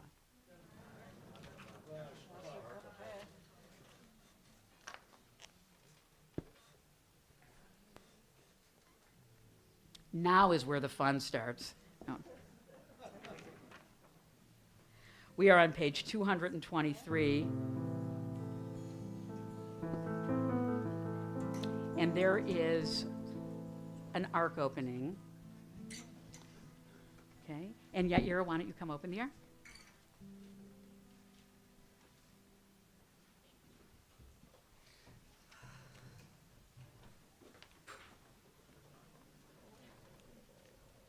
It said it here. Oh. Oh, okay. Okay, that's okay. Okay, Ron, are you ready? 223.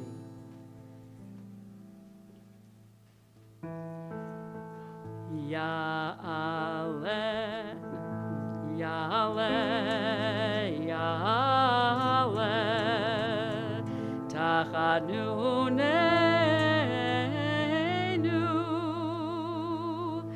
Tachanunenu me'erev, v'yavo shavatenu mi'boker,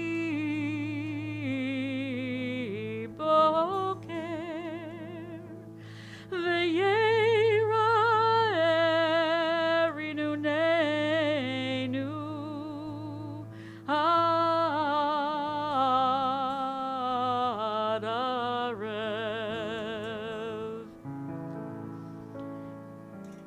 Ya'aleh koleinu me'erev, ve'yavo tzidkatenu mi'boker, ve'yira'eh pidyonenu ad arev. Ya'aleinu yenu me'erev, v'yavo slichatenu mi'boker, ve'yira'eh nakatenu, ve'yira'eh nakatenu ad arev. Ya'aleh dofkenu me'erev, v'yavo gilenu mi'boker, ve'yira'eh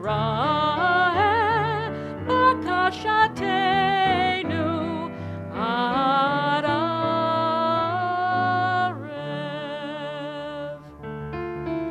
Ya'aleh, Ya'aleh, en katenu me'erev, ve'yavo elecha mi'boker, ve'yira'eh eleinu ad arev, ve'yira'eh eleinu ad arev.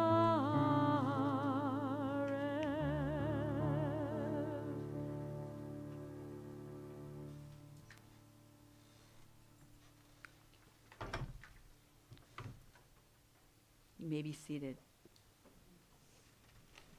We continue on the top of page 225. Haneshama v'haguf polach chusa alam alach haneshama v'haguf shelach Adonai aseh leman shemecha haneshama alach v'haguf polach chusa alam alach haneshama v'haguf shelach Adonai aseh leman shemecha Atanu al shimcha Adonai aseh leman shemecha Ba'avor kavod shimcha ki el chanun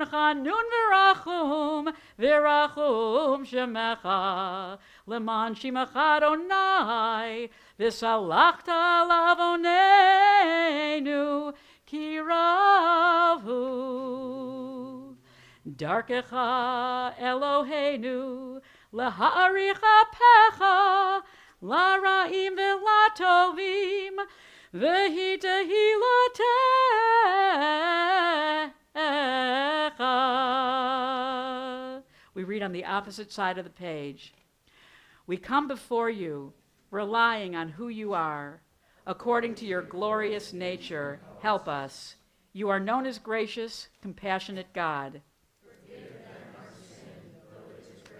Your way is to be patient with sinners, not only with the righteous. That is the source of our praise for you. For your sake, not ours, God, help us. See how we stand before you, humble and empty-handed. Grant relief to this driven leaf. Have compassion on that which is but dust and ashes. Cast away our sins. Be kind to your creations. No human being can plead for us. Have mercy on us. Leman Eloheinu, aseh v'lo lanu, re'eh amidatenu, dalim v'rekim. Tale arucha le'ale nidav, tinachem al afar v'efer. Tashlich hata'enu, v'tachon b'masecha, Teira'eh ki'eni shasei manu tzedakah. We continue on page 227. We're going to sing verses 1, 3, 5, and 7. Ki hinei kach omer biyad hayotzer Birtzoto marchiv uvirtzoto mikatzer Kein anachnu biyadecha chesed notzer labrit habeit v'al tefen la'etzer. As a stone in the hand of the mason who preserves or breaks it at will, so we are in your hand, God of life and death, and you say, recall. Ki hinei kagarzen biyad hecharash birtzoto vidbek laor uvirtzoto beirash kein anachnu biyadecha tomecha nivarash labrit habeit v'al tefen la'yetzer. As the helm in the hand of a sailor who holds the course or abandons it at will, so are we in your hand, God, good and forgiving God. Ki hinei ki zechulchit v'yad hamizagzeg, birtzoto chogeg uvirtzoto mimogeg. Kein anachnu biyadecha mochel zadon v'shegeg labrit al beit v'al tefen la yetzer. As cloth in the hand of the draper who drapes or twists it at will, so are we in your hand, righteous God. Recall our covenant. Do not heed the accuser. Last verse. Ki hine ka kesef biyad hazorev, birtzoto misakseg, uvirtzoto mitzarev. Kein anachnu biyadecha mamsi lamazor teref labrit abed v'al tefen la yetzer. Thank you for singing. Beautiful job. Turn to page 229. We're going to do El Melech Yoshev twice. This first will be a composition that Jason wrote many years ago, his own.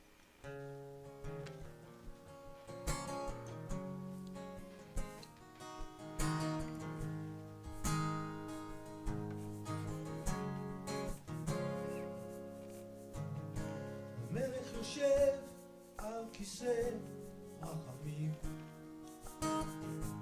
מתנהג בחסידות, מוכר עוונות עמו, מוכר עוונות עמו, מעביר ראשון ראשון, שומע כל סליחה, מעביר ראשון ראשון ראשון ראשון, לכל אחד, מרבה מחילה חטאים, וסליחה לפשעים, עושה צדקות עם כל בשר ורוח, הרעתים תלמוד, מעביר ראשון ראשון, שומע כל סליחה, מעביר ראשון ראשון ראשון ראשון, לכל אחד.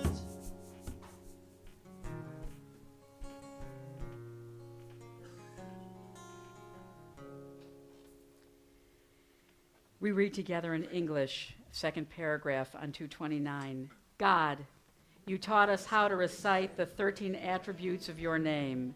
Remember the promise implied in these 13 attributes, which you first revealed to Moses, the humble one.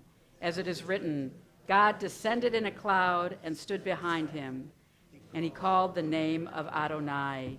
And we join in the bold. Adonai,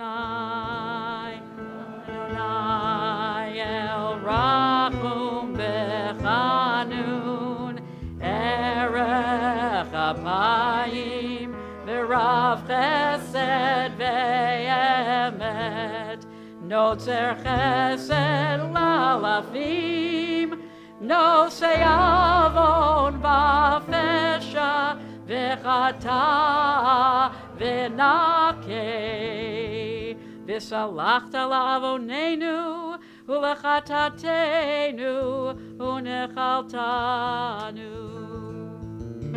Silach Lanu, Avinu, Ki Chatanu,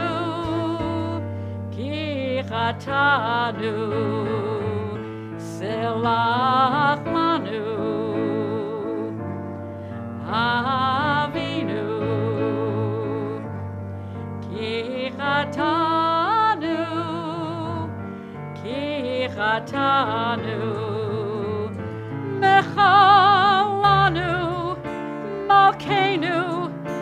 nefashanu ki ata Adonai tov v'salach v'rav chesed lechol korecha v'rav chesed lechol korecha selach lanu avinu ki fashanu ki chatanu. You may be seated. We're on the bottom of 231. This is a song that's new to me, that was taught to me by Rabbi Kavod. I understand that you guys know this. It's a piyut called Ya Ana Emsach.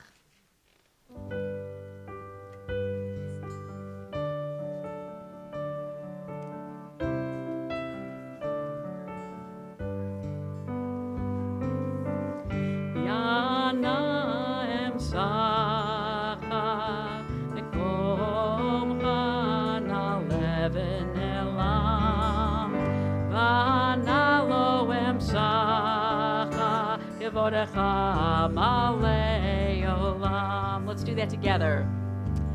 Yana Emsacha Nekomcha Naleven Elam Ve'analo Emsacha Yevodecha Malei Olam.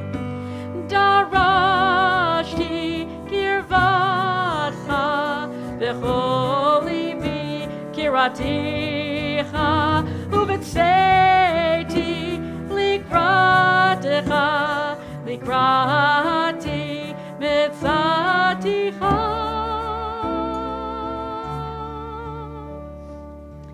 Yana Emsacha Mekomcha Naleven Elam Ve'analo Emsacha Kevodecha Malei Olam. We're on page 232. This you're going to have a part. I'm actually going to read El Molech Yoshev in English, but between that we're going to sing Salachti, which means forgive me. So it goes like, we'll practice Salachti a couple times and then you'll see how it goes. Salachti, Salachti, Salachti, Salachti, Salachti, Salachti, Salachti, Salachti. Again, one more time, we'll do that. Salachti, Salachti, Salachti, Salachti, Salachti, Salachti, Salachti, Salachti. God, sovereign, who sits on a throne of mercy, acting with unbounded grace, forgiving the sins of our people one by one, as each comes before you, generously forgiving sinners. Salachti, Salachti, Salachti, Salachti. Let's get into it. Salachti, Salachti, Salachti, Salachti. And pardoning transgressors, acting charitably with every living thing. Do not repay them for their misdeeds. Salachti, Salachti, Salachti, Salachti, Salachti, Salachti, Salachti. El horeta lanu lomar shalosh esrei, zechor lanu hayom berit shalosh esrei, kimo shehodata lenav mikedem, kimo shekatuv, vayered Adonai banan, vayijad sevi mosham, vayikra v'shem Adonai, vayavor Adonai al panav, vayikra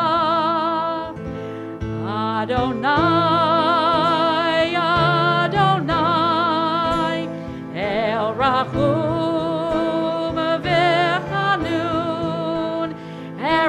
apayim v'rav chesed v'emet notzer chesed la'alafim nosei avon v'fesha v'chata v'nakei v'salachta la'avonenu ulechatatenu unechaltanu silach lanu avinu ki chatanu mechalanu malkeinu ki fashanu ki ata Adonai tov v'salach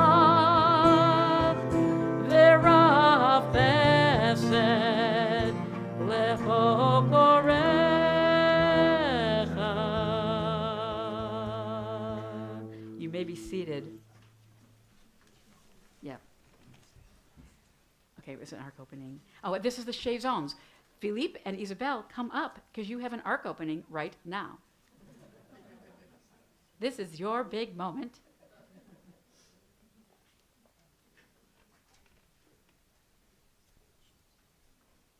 We are on page 233. Here's what's going to happen while the Chaisons are getting in place. I'm going to daven a line, and then you're going to repeat after me in English. You can see it on the opposite side of the page. So I'll say Shema Kolenu, you guys will say hear our voice. I'll say Hashivenu, you'll say turn us toward, blah, blah, blah. You got it. Here we go. Please stand. Please stand. Go.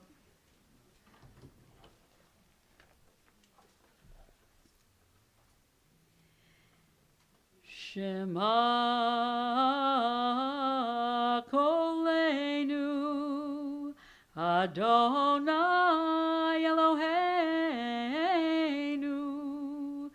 Chus v'rachem aleinu Chus v'rachem aleinu V'kabel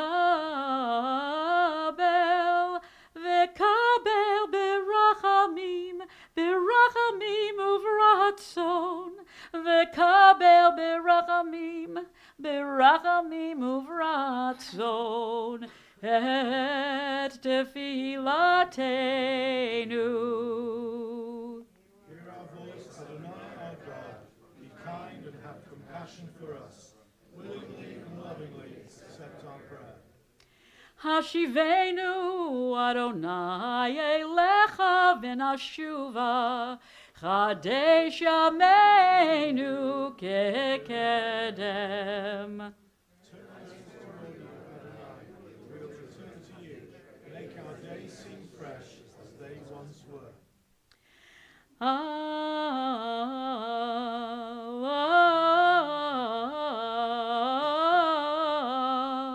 Al tashlichenu milefanecha veruch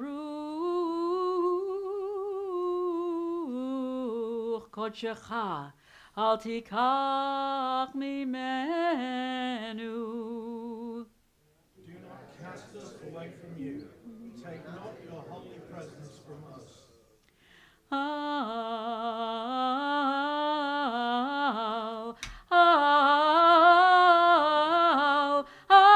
tashlichenu li'et zikna kichlot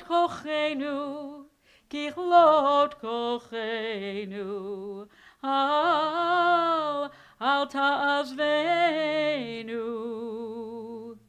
Do not cast us away as we grow old. Do not desert us as our energy wanes.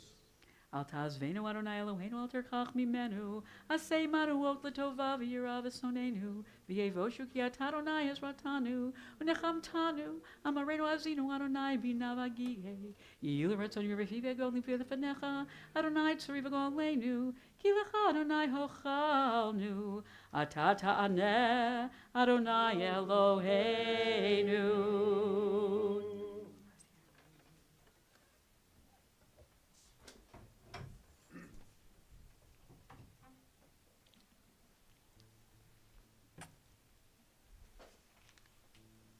I invite you to remain standing and turn to page 234. Eloheinu v'Elohei Avotenu shalach lanu mechalanu kaper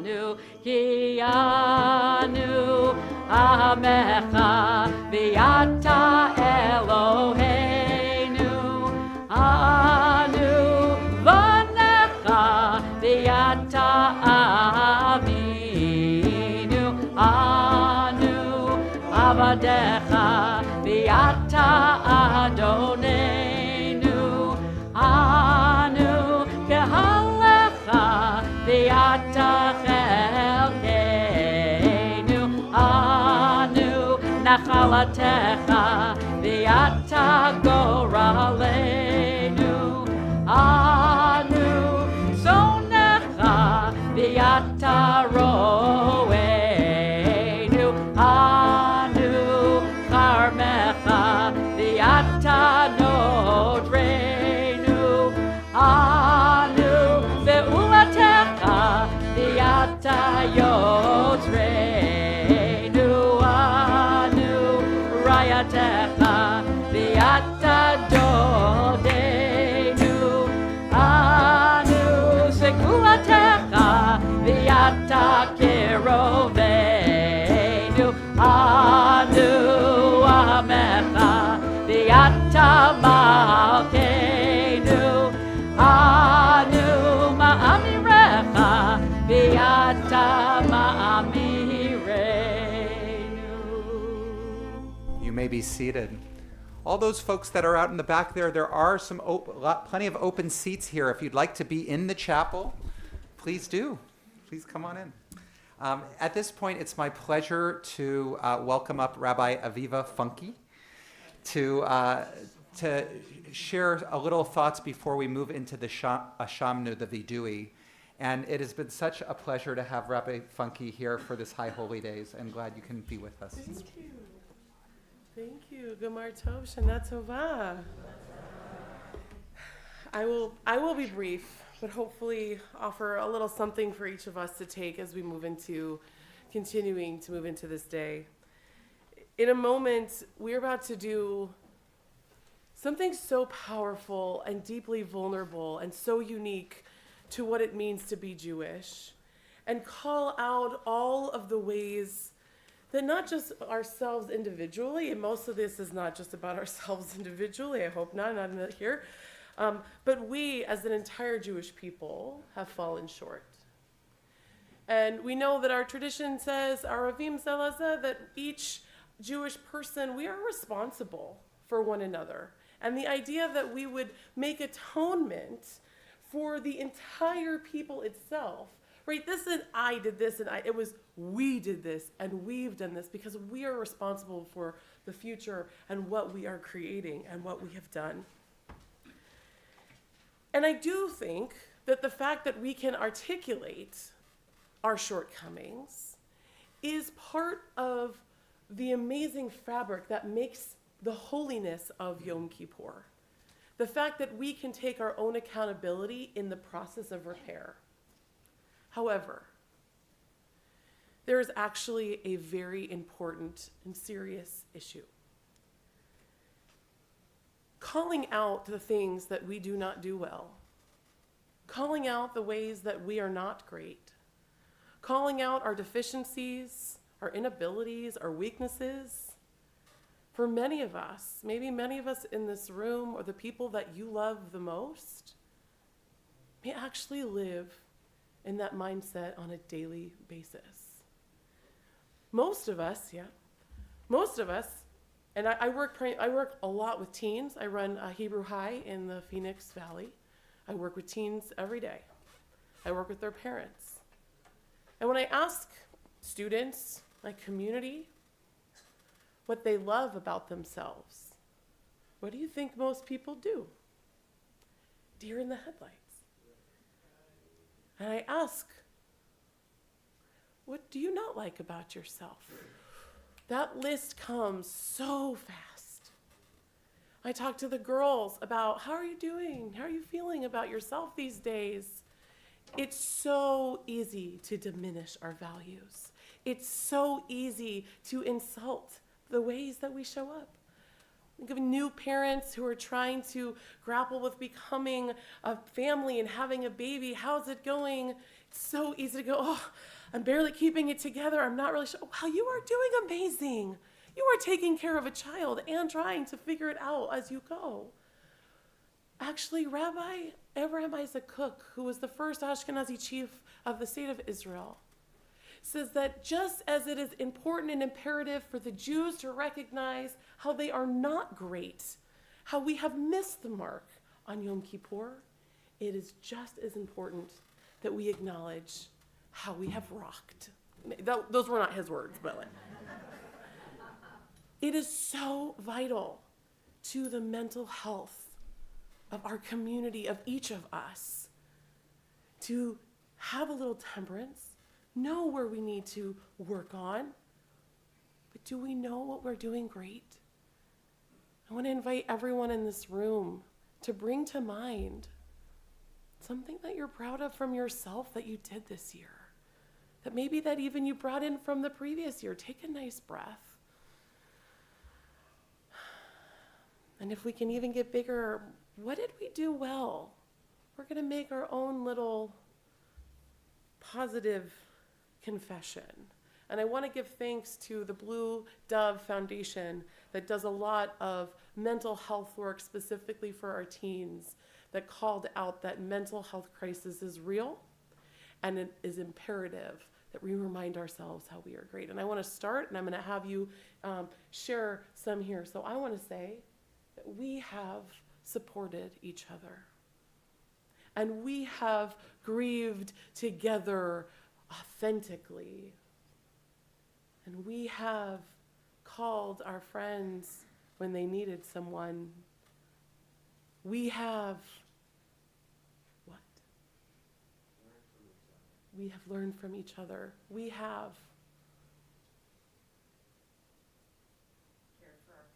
cared for our parents. Amen. We have cared for our friends. Amen. We have protected each other. Amen. We have prayed for Israel. Amen. We have learned from each other. I hear a young voice. We have listened to each other. We have stood up for ourselves. Yeah, that too. We have fed each other. We have Let people know that Israelis and Palestinians do work on peace together. let people know that Israelis and Palestinians do work on peace together. Amen. We have shown up. We have shined our light. Turn to the person next to you. And now, the person next to you, if you know them, I want you to tell them one thing. What did they do well this year? You have what? Shana tova, Gemar Chatima tova.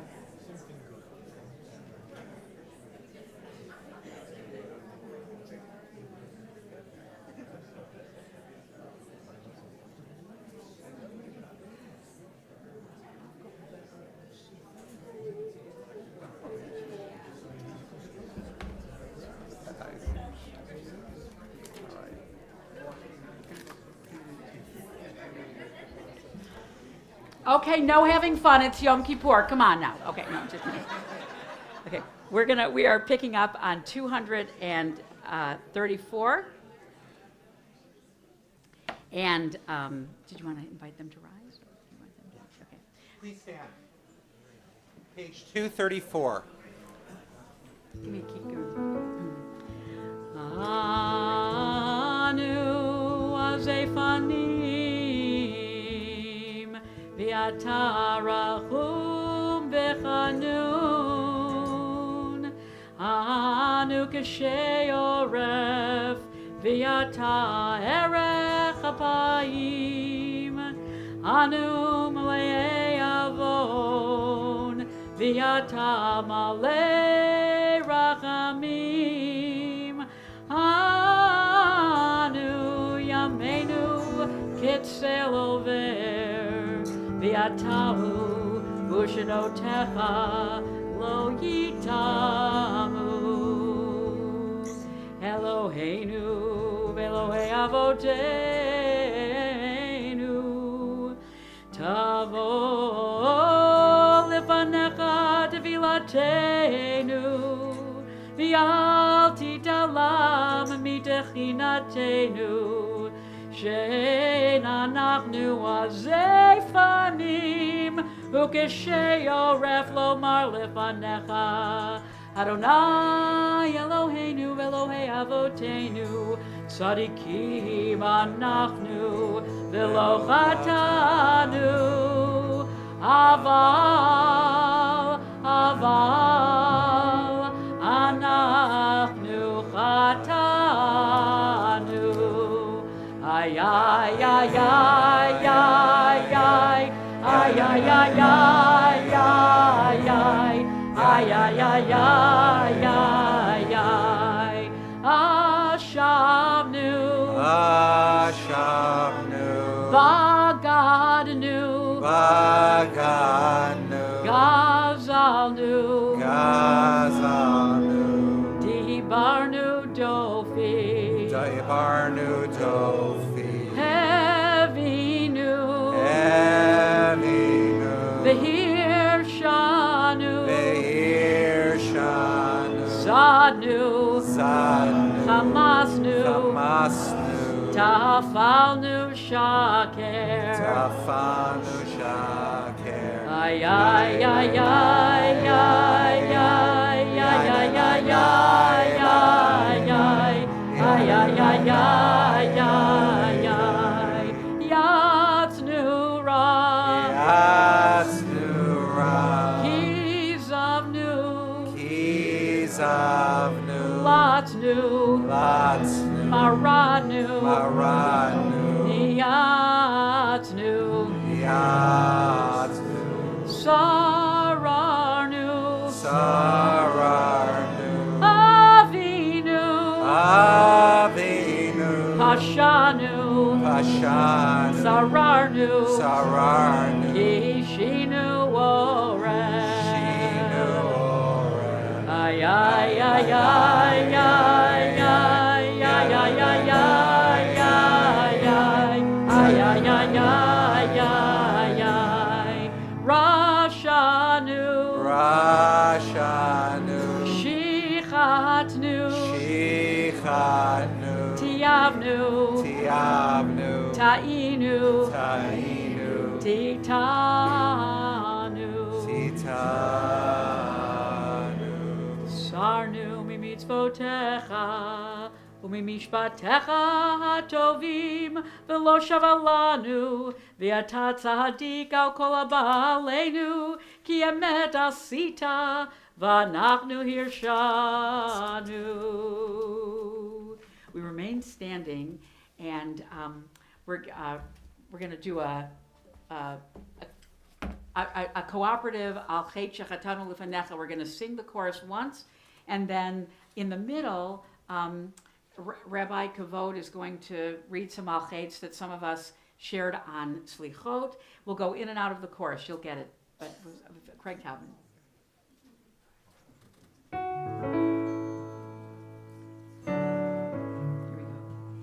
Here we go.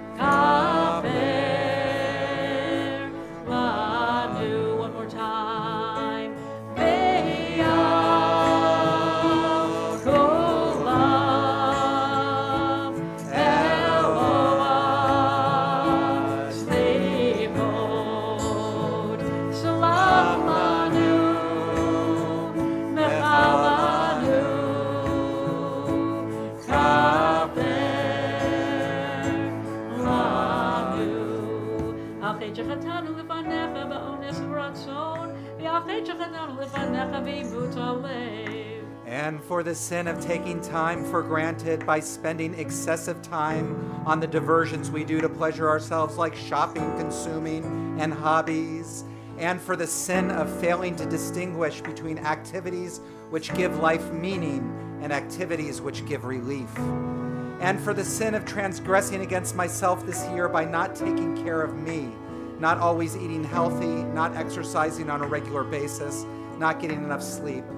And for the sin of treating my time like it's less valuable than other people's. And for the sin of letting go of my commitment to be a healthy and happy mom and not allowing myself to be okay in my sadness. And for the sin of not believing enough in the gifts and talents I have to offer.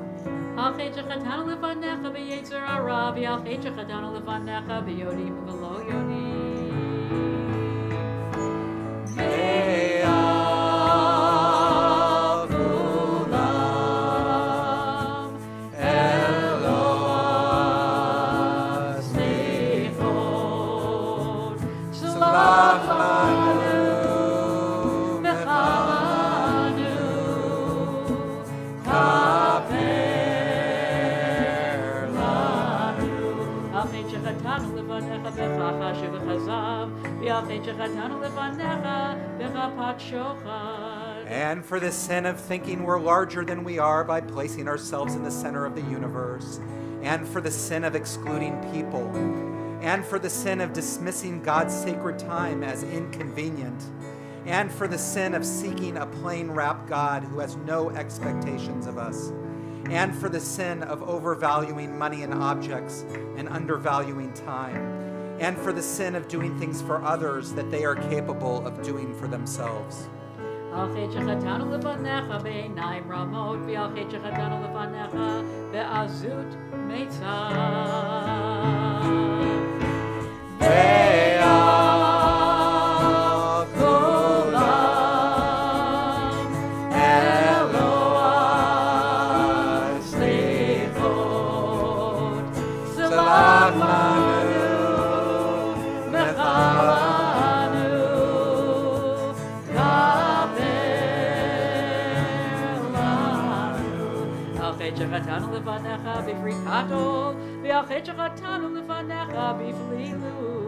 And for the sin of not speaking up in a situation that requires action.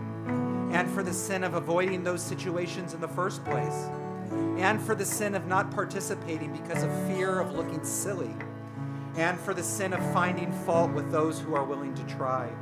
And for the sin of not thinking about the consequences of our actions. And for the sin of neglecting our body, mind, and soul. And for the sin of spending too much time on our electronic devices or watching TV. And for the sin of not insisting upon holy spaces and times in our daily lives.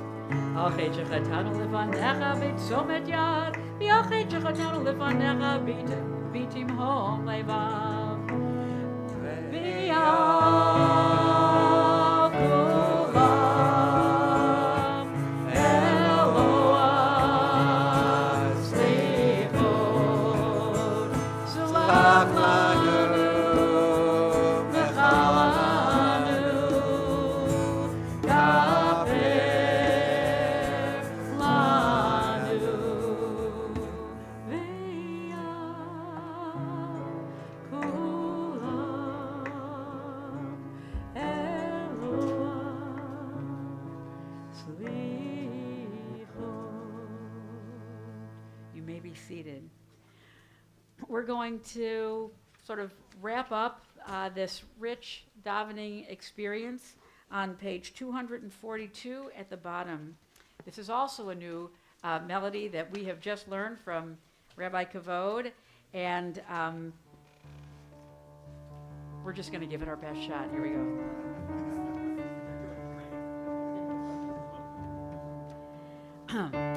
Rachamana de'ane le'ani e'anena ay ay ay ay ay ay ay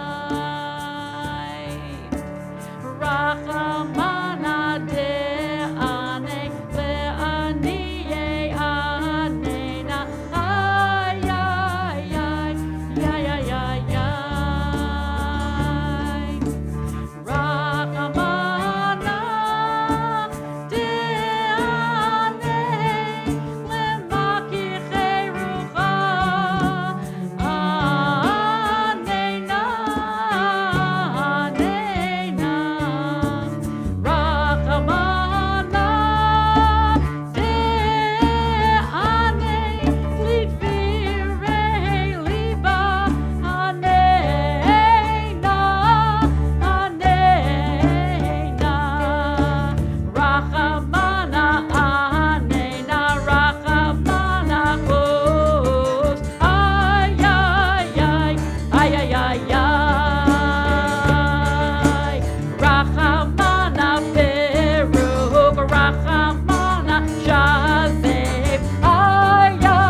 45.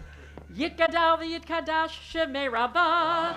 V'yalma divra kirutei v'yamlich malchutei v'chayei chonu v'yumei v'chai t'chol beit Yisrael. Bagalav izman kariv imru. Amen. Yehi shmei rabbah mevarach. Li'al la'al me'al maya. Yitbarach v'yishtabach v'yitpar v'yitromam v'yitnaseh v'yitadar v'yitalev v'yitalal shemei dekudashah.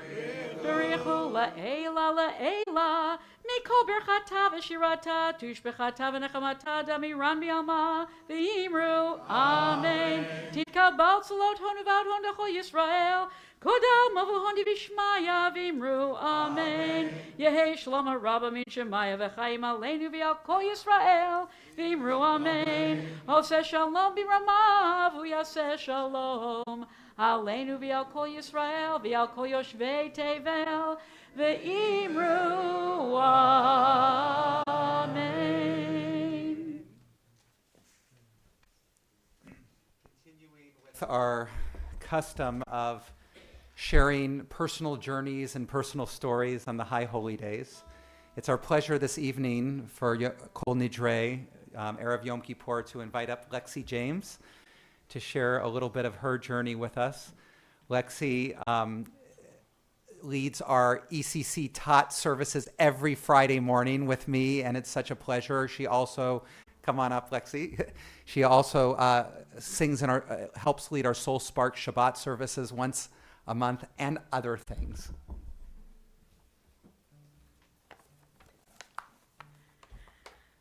Shabbat Shalom. Shana Tova. Whoa. To start, I wanted to express gratitude that I'm speaking on Kol Nidre, because if I were asked to speak on Yom Kippur, I would be one hot and cranky mess. I love the tradition of fasting, don't get me wrong, but it does not mean that I am the kindest person during that time. So, when you ask what does Judaism mean to me, I have a few different answers from a few different stages of my life. There's teeny tiny me who just moved from New York to the unknown of California. Entering Temple Beth El felt like a punishment, just another reminder that life would never be the same. Then there's preteen me, who saw Judaism as a waste of time, as a lot of preteens feel about most of the world. I didn't really see the value in focusing on something that I thought wouldn't matter after I turned 13. But then something changed when I turned 13. I became a bat mitzvah, but instead of celebrating the end of my life as a Jew, I found myself choosing to come back. I chose to come back and show up for whoever would need me. And since making that choice, our community has shown up for me in ways I would have never expected. When I dropped out of college and had no idea what I was going to do with my life, I reached out to our early childhood center director, who found me a job that day. When I realized I was queer and I didn't know who to tell, I found myself in the office of Bonnie Pomish, who, first of all, knew since I was 5 years old, but embraced me and made me feel seen and completely loved unconditionally. When I was diagnosed with Graves' disease and had to give up softball, I showed up at Cantor Natalie's door, who told me that God was giving me an opportunity to tap into some of my other gifts. And I sang with her that Friday Shabbat services, and I haven't stopped since. To this day, when I need grounding and just a really good hug, Rabbi Kavod opens his door to me and heart every single time. I'm here every Friday morning jamming out for Tot Shabbat, every first and third Friday singing on the Bima, every Monday to teach first and second grade, to train the next generation of Madrechim, and to facilitate Tzedakah board. And now I feel like I just cannot stay away from this place even if I tried. So, what does Judaism mean to me now? Judaism means so many things, but the word that best captures it all for me is resilience. I see Judaism shaping resilient lives at all ages, from our tots who are learning that people may look and act different, but we can all still be friends, to our seniors who have seen radical change in the world and still wear their Stars of David, from our teens balancing school, extracurriculars, and somehow still finding time to practice and study their Hebrew, to our parents and new parents who are juggling the extreme challenges of raising children while still finding time to show up for themselves. I've been blessed with a pretty privileged life, so I grew up thinking that the world was simple and safe for everyone. I didn't need to embrace my own resilience because the resilience of the people around me created the safety and simplicity that I had. But as I entered into my 20s, I was faced with the awakening that how I saw the world did not match reality at all. As a healer, I've heard stories of gut-wrenching trauma. At first, they were just other people's stories to me. But recently, God has given me the chance to live in and feel the impact of some of these traumas, to experience what it feels like when life just keeps stabbing you in the back over and over again. From directly supporting loved ones who are battling active addictions, to comforting those who have no family left and feel completely abandoned by God.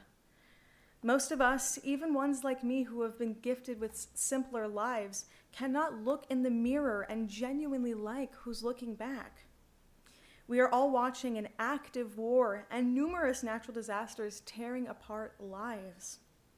None of this has been proving my belief that life is easy, and it actually made me wonder if it was ever easy to begin with. But something beautiful has come out of all of this. I got to not only witness the resilience of the people around me, but I was pushed into finding my own resilience. Even in this time of great uncertainty, what I see Jewish people doing everywhere, despite how dark the world feels, is showing up. We show up to high holidays and Shabbat services, embracing each other's grief with love. We show up for our coworkers, our friends, our families, and ourselves, even when the simple act of getting out of bed and taking a shower feels impossible. But most importantly, we show up for God, not just in gratitude for the external connection to the Creator, but through acknowledging the internal God that we all have within.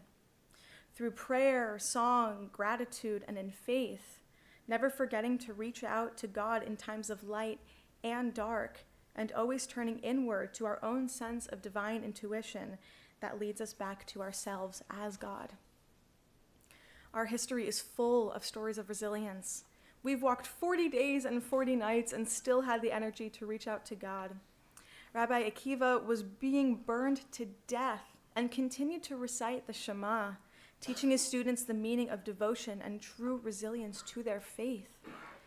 We've been targets of so much anger and need for control, yet we continue showing up for ourselves and for our community, never hiding who we are.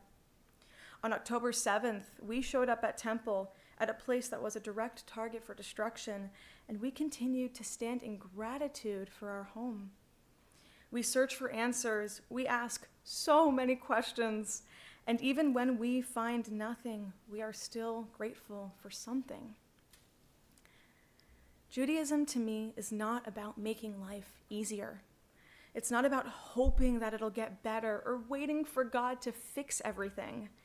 It's about seeing God in everything, everywhere, all the time. It's about embracing God in every moment, knowing that God is behind all of it, no matter what. It's about faith and complete trust, knowing that all of this is for something greater. It's for finding that knowingness within, that God is within you and everyone else and has always been. And that, to me, shows true resilience. I started by sharing the ways that I resented Judaism, but the resilience of our community never stopped showing up for me, and that's why I'm here today, to show up for my community, for my beautiful students, for my family, and for God. But most importantly, I show up for myself, because this is exactly who I am and exactly where I belong. Shabbat Shalom.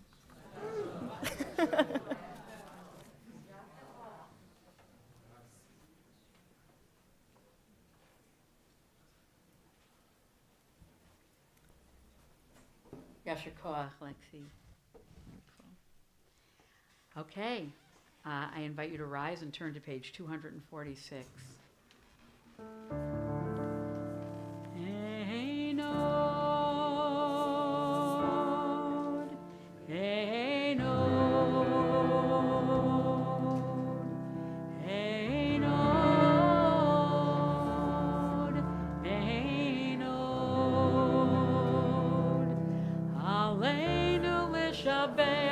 Adon HaKol, Latekedu Lali Otzer Bereshit, Shelo Asanu Kegoye Ha'aratzot, Velo Samanu Kemishmechot Ha'adama, Shelo Sam, Chalkeinu Kahem Vegoraleinu, Kechol Hamonam Ba'anatnu, Orim Umishtachavim, Umodim, Lifnei Melech, Malchei HaMlachim, HaKadosh Baruch Hu Eino.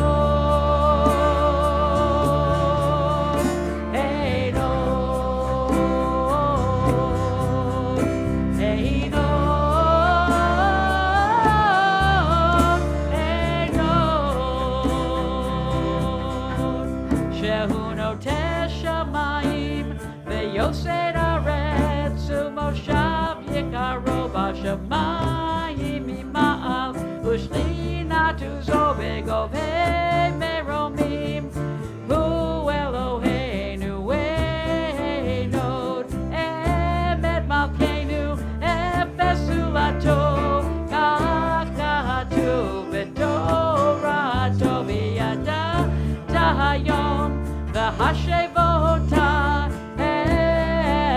Levavecha, Ki Adonai Hu HaElohim Bashamayim Mimal V'Yal Haaretz Mitachat Einod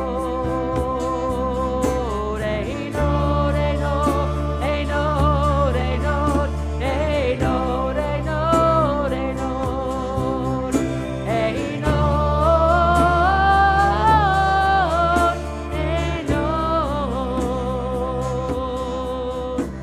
V'ne'emar v'haya Adonai lemelech al kol haaretz v'yom hahu yiyeh Adonai echad u'shemo echad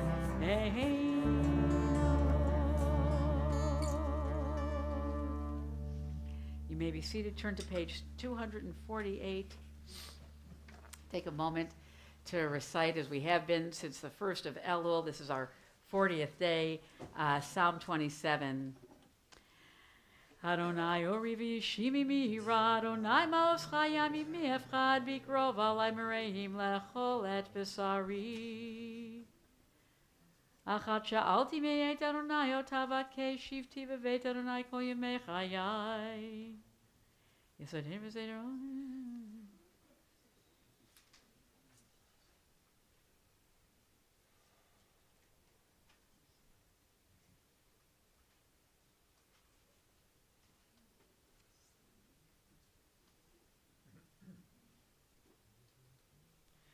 Lulei hemanti lerot betuv Adonai be'eretz chayim. Kavel Adonai chazak bi'ametz libecha v'kavel Adonai. We're going to turn back one page to 247 from Kaddish. And in our synagogue family, because it's both Shabbat and Yom Kippur, we're observing the yahrzeits that fall during this week. We mourn the recent passing of Gilda Drotman-Bierman and Asher Peleg, and we continue to remember our members' parents who died this past year, Ruth Lupel, Libby Zweig, and Muriel Rudolph. And we're observing the following yahrzeits this week. It's from the current week, from last Sunday to this Shabbat. When I say the name of your loved one, please stand.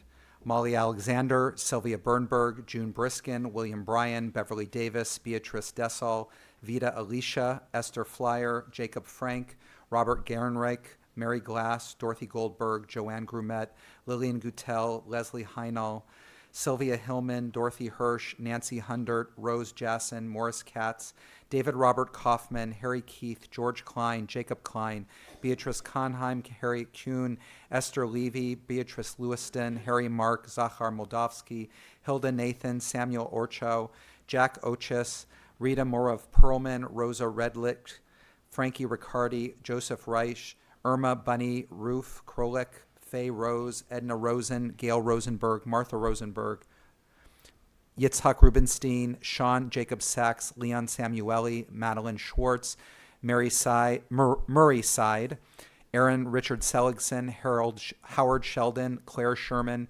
Abraham Silverman, Isidore Silverman, Rose Silverman, Bernard Smith, Betty Stahl, Jeffrey Steinberg, Alice Warshaw, Murray Weiss, Madeline Weiss, Tavu Yuseni, Jean Udell, Esther Zimmerman.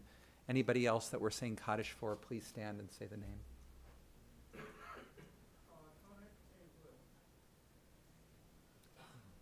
You may stand or sit according to your custom for Mourner's Kaddish. Yitgadal v'yitgadash shemei Rabbah v'alma divra kirute v'yamlich malchute b'chayechon uvyomechon uv'chaye dechol beit Yisrael ba'agala uvizman kariv v'imru amen. Yehe shmei Rabbah mevorach le'olam u'mei maya.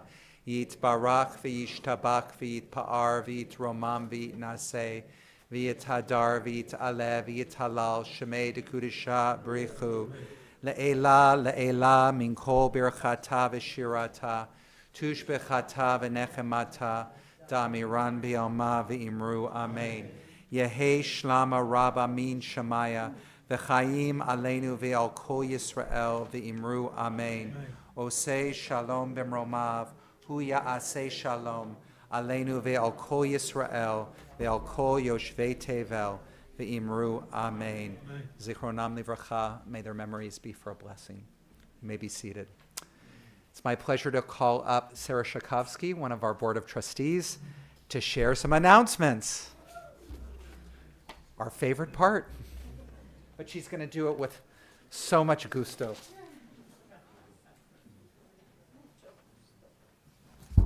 I don't know about that. Thank you to everyone who made this service so special. A special thanks to Rabbi Kavod, Rabbi Cantor Marsha Tilchin, our incredible musicians, and everyone who came up for honors. We are looking forward to seeing you back here tomorrow morning at 8:45. If you feel strongly about your seats, that's a serious time to arrive here. There are opportunities throughout the rest of the day, the afternoon, for study and meditation. Please check your High Holy Days tickets for these times and options, and for the family service schedule as well. We are having a food drive to help feed the hungry in Orange County. Tomorrow is the last chance to bring non-perishable items. So let's bring those in tomorrow morning, clean out your cupboards. Join the Bethel community for a communal book read of Noah Tishby's book, Israel, A Simple Guide to the Most Misunderstood Country on Earth. Sign up and attend discussion groups and education sessions. It's also great on audiobook. Somebody told me that, which I thought was a great suggestion. Let's see.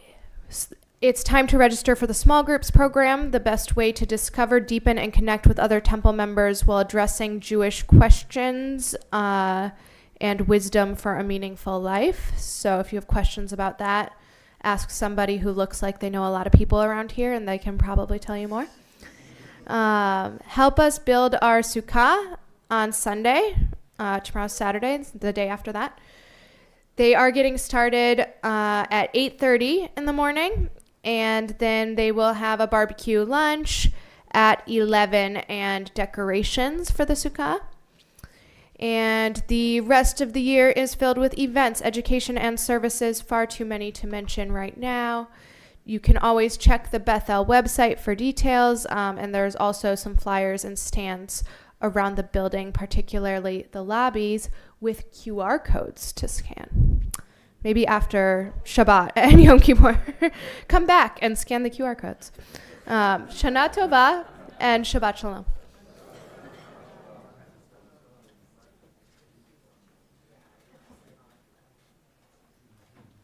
also just want to share before Rabbi Marsha concludes us out with Yigdal is that also please avail yourselves. Check out the website of the Jewish Collaborative of Orange County. Incredible events, things I'm very excited about being a part of. Lots to do.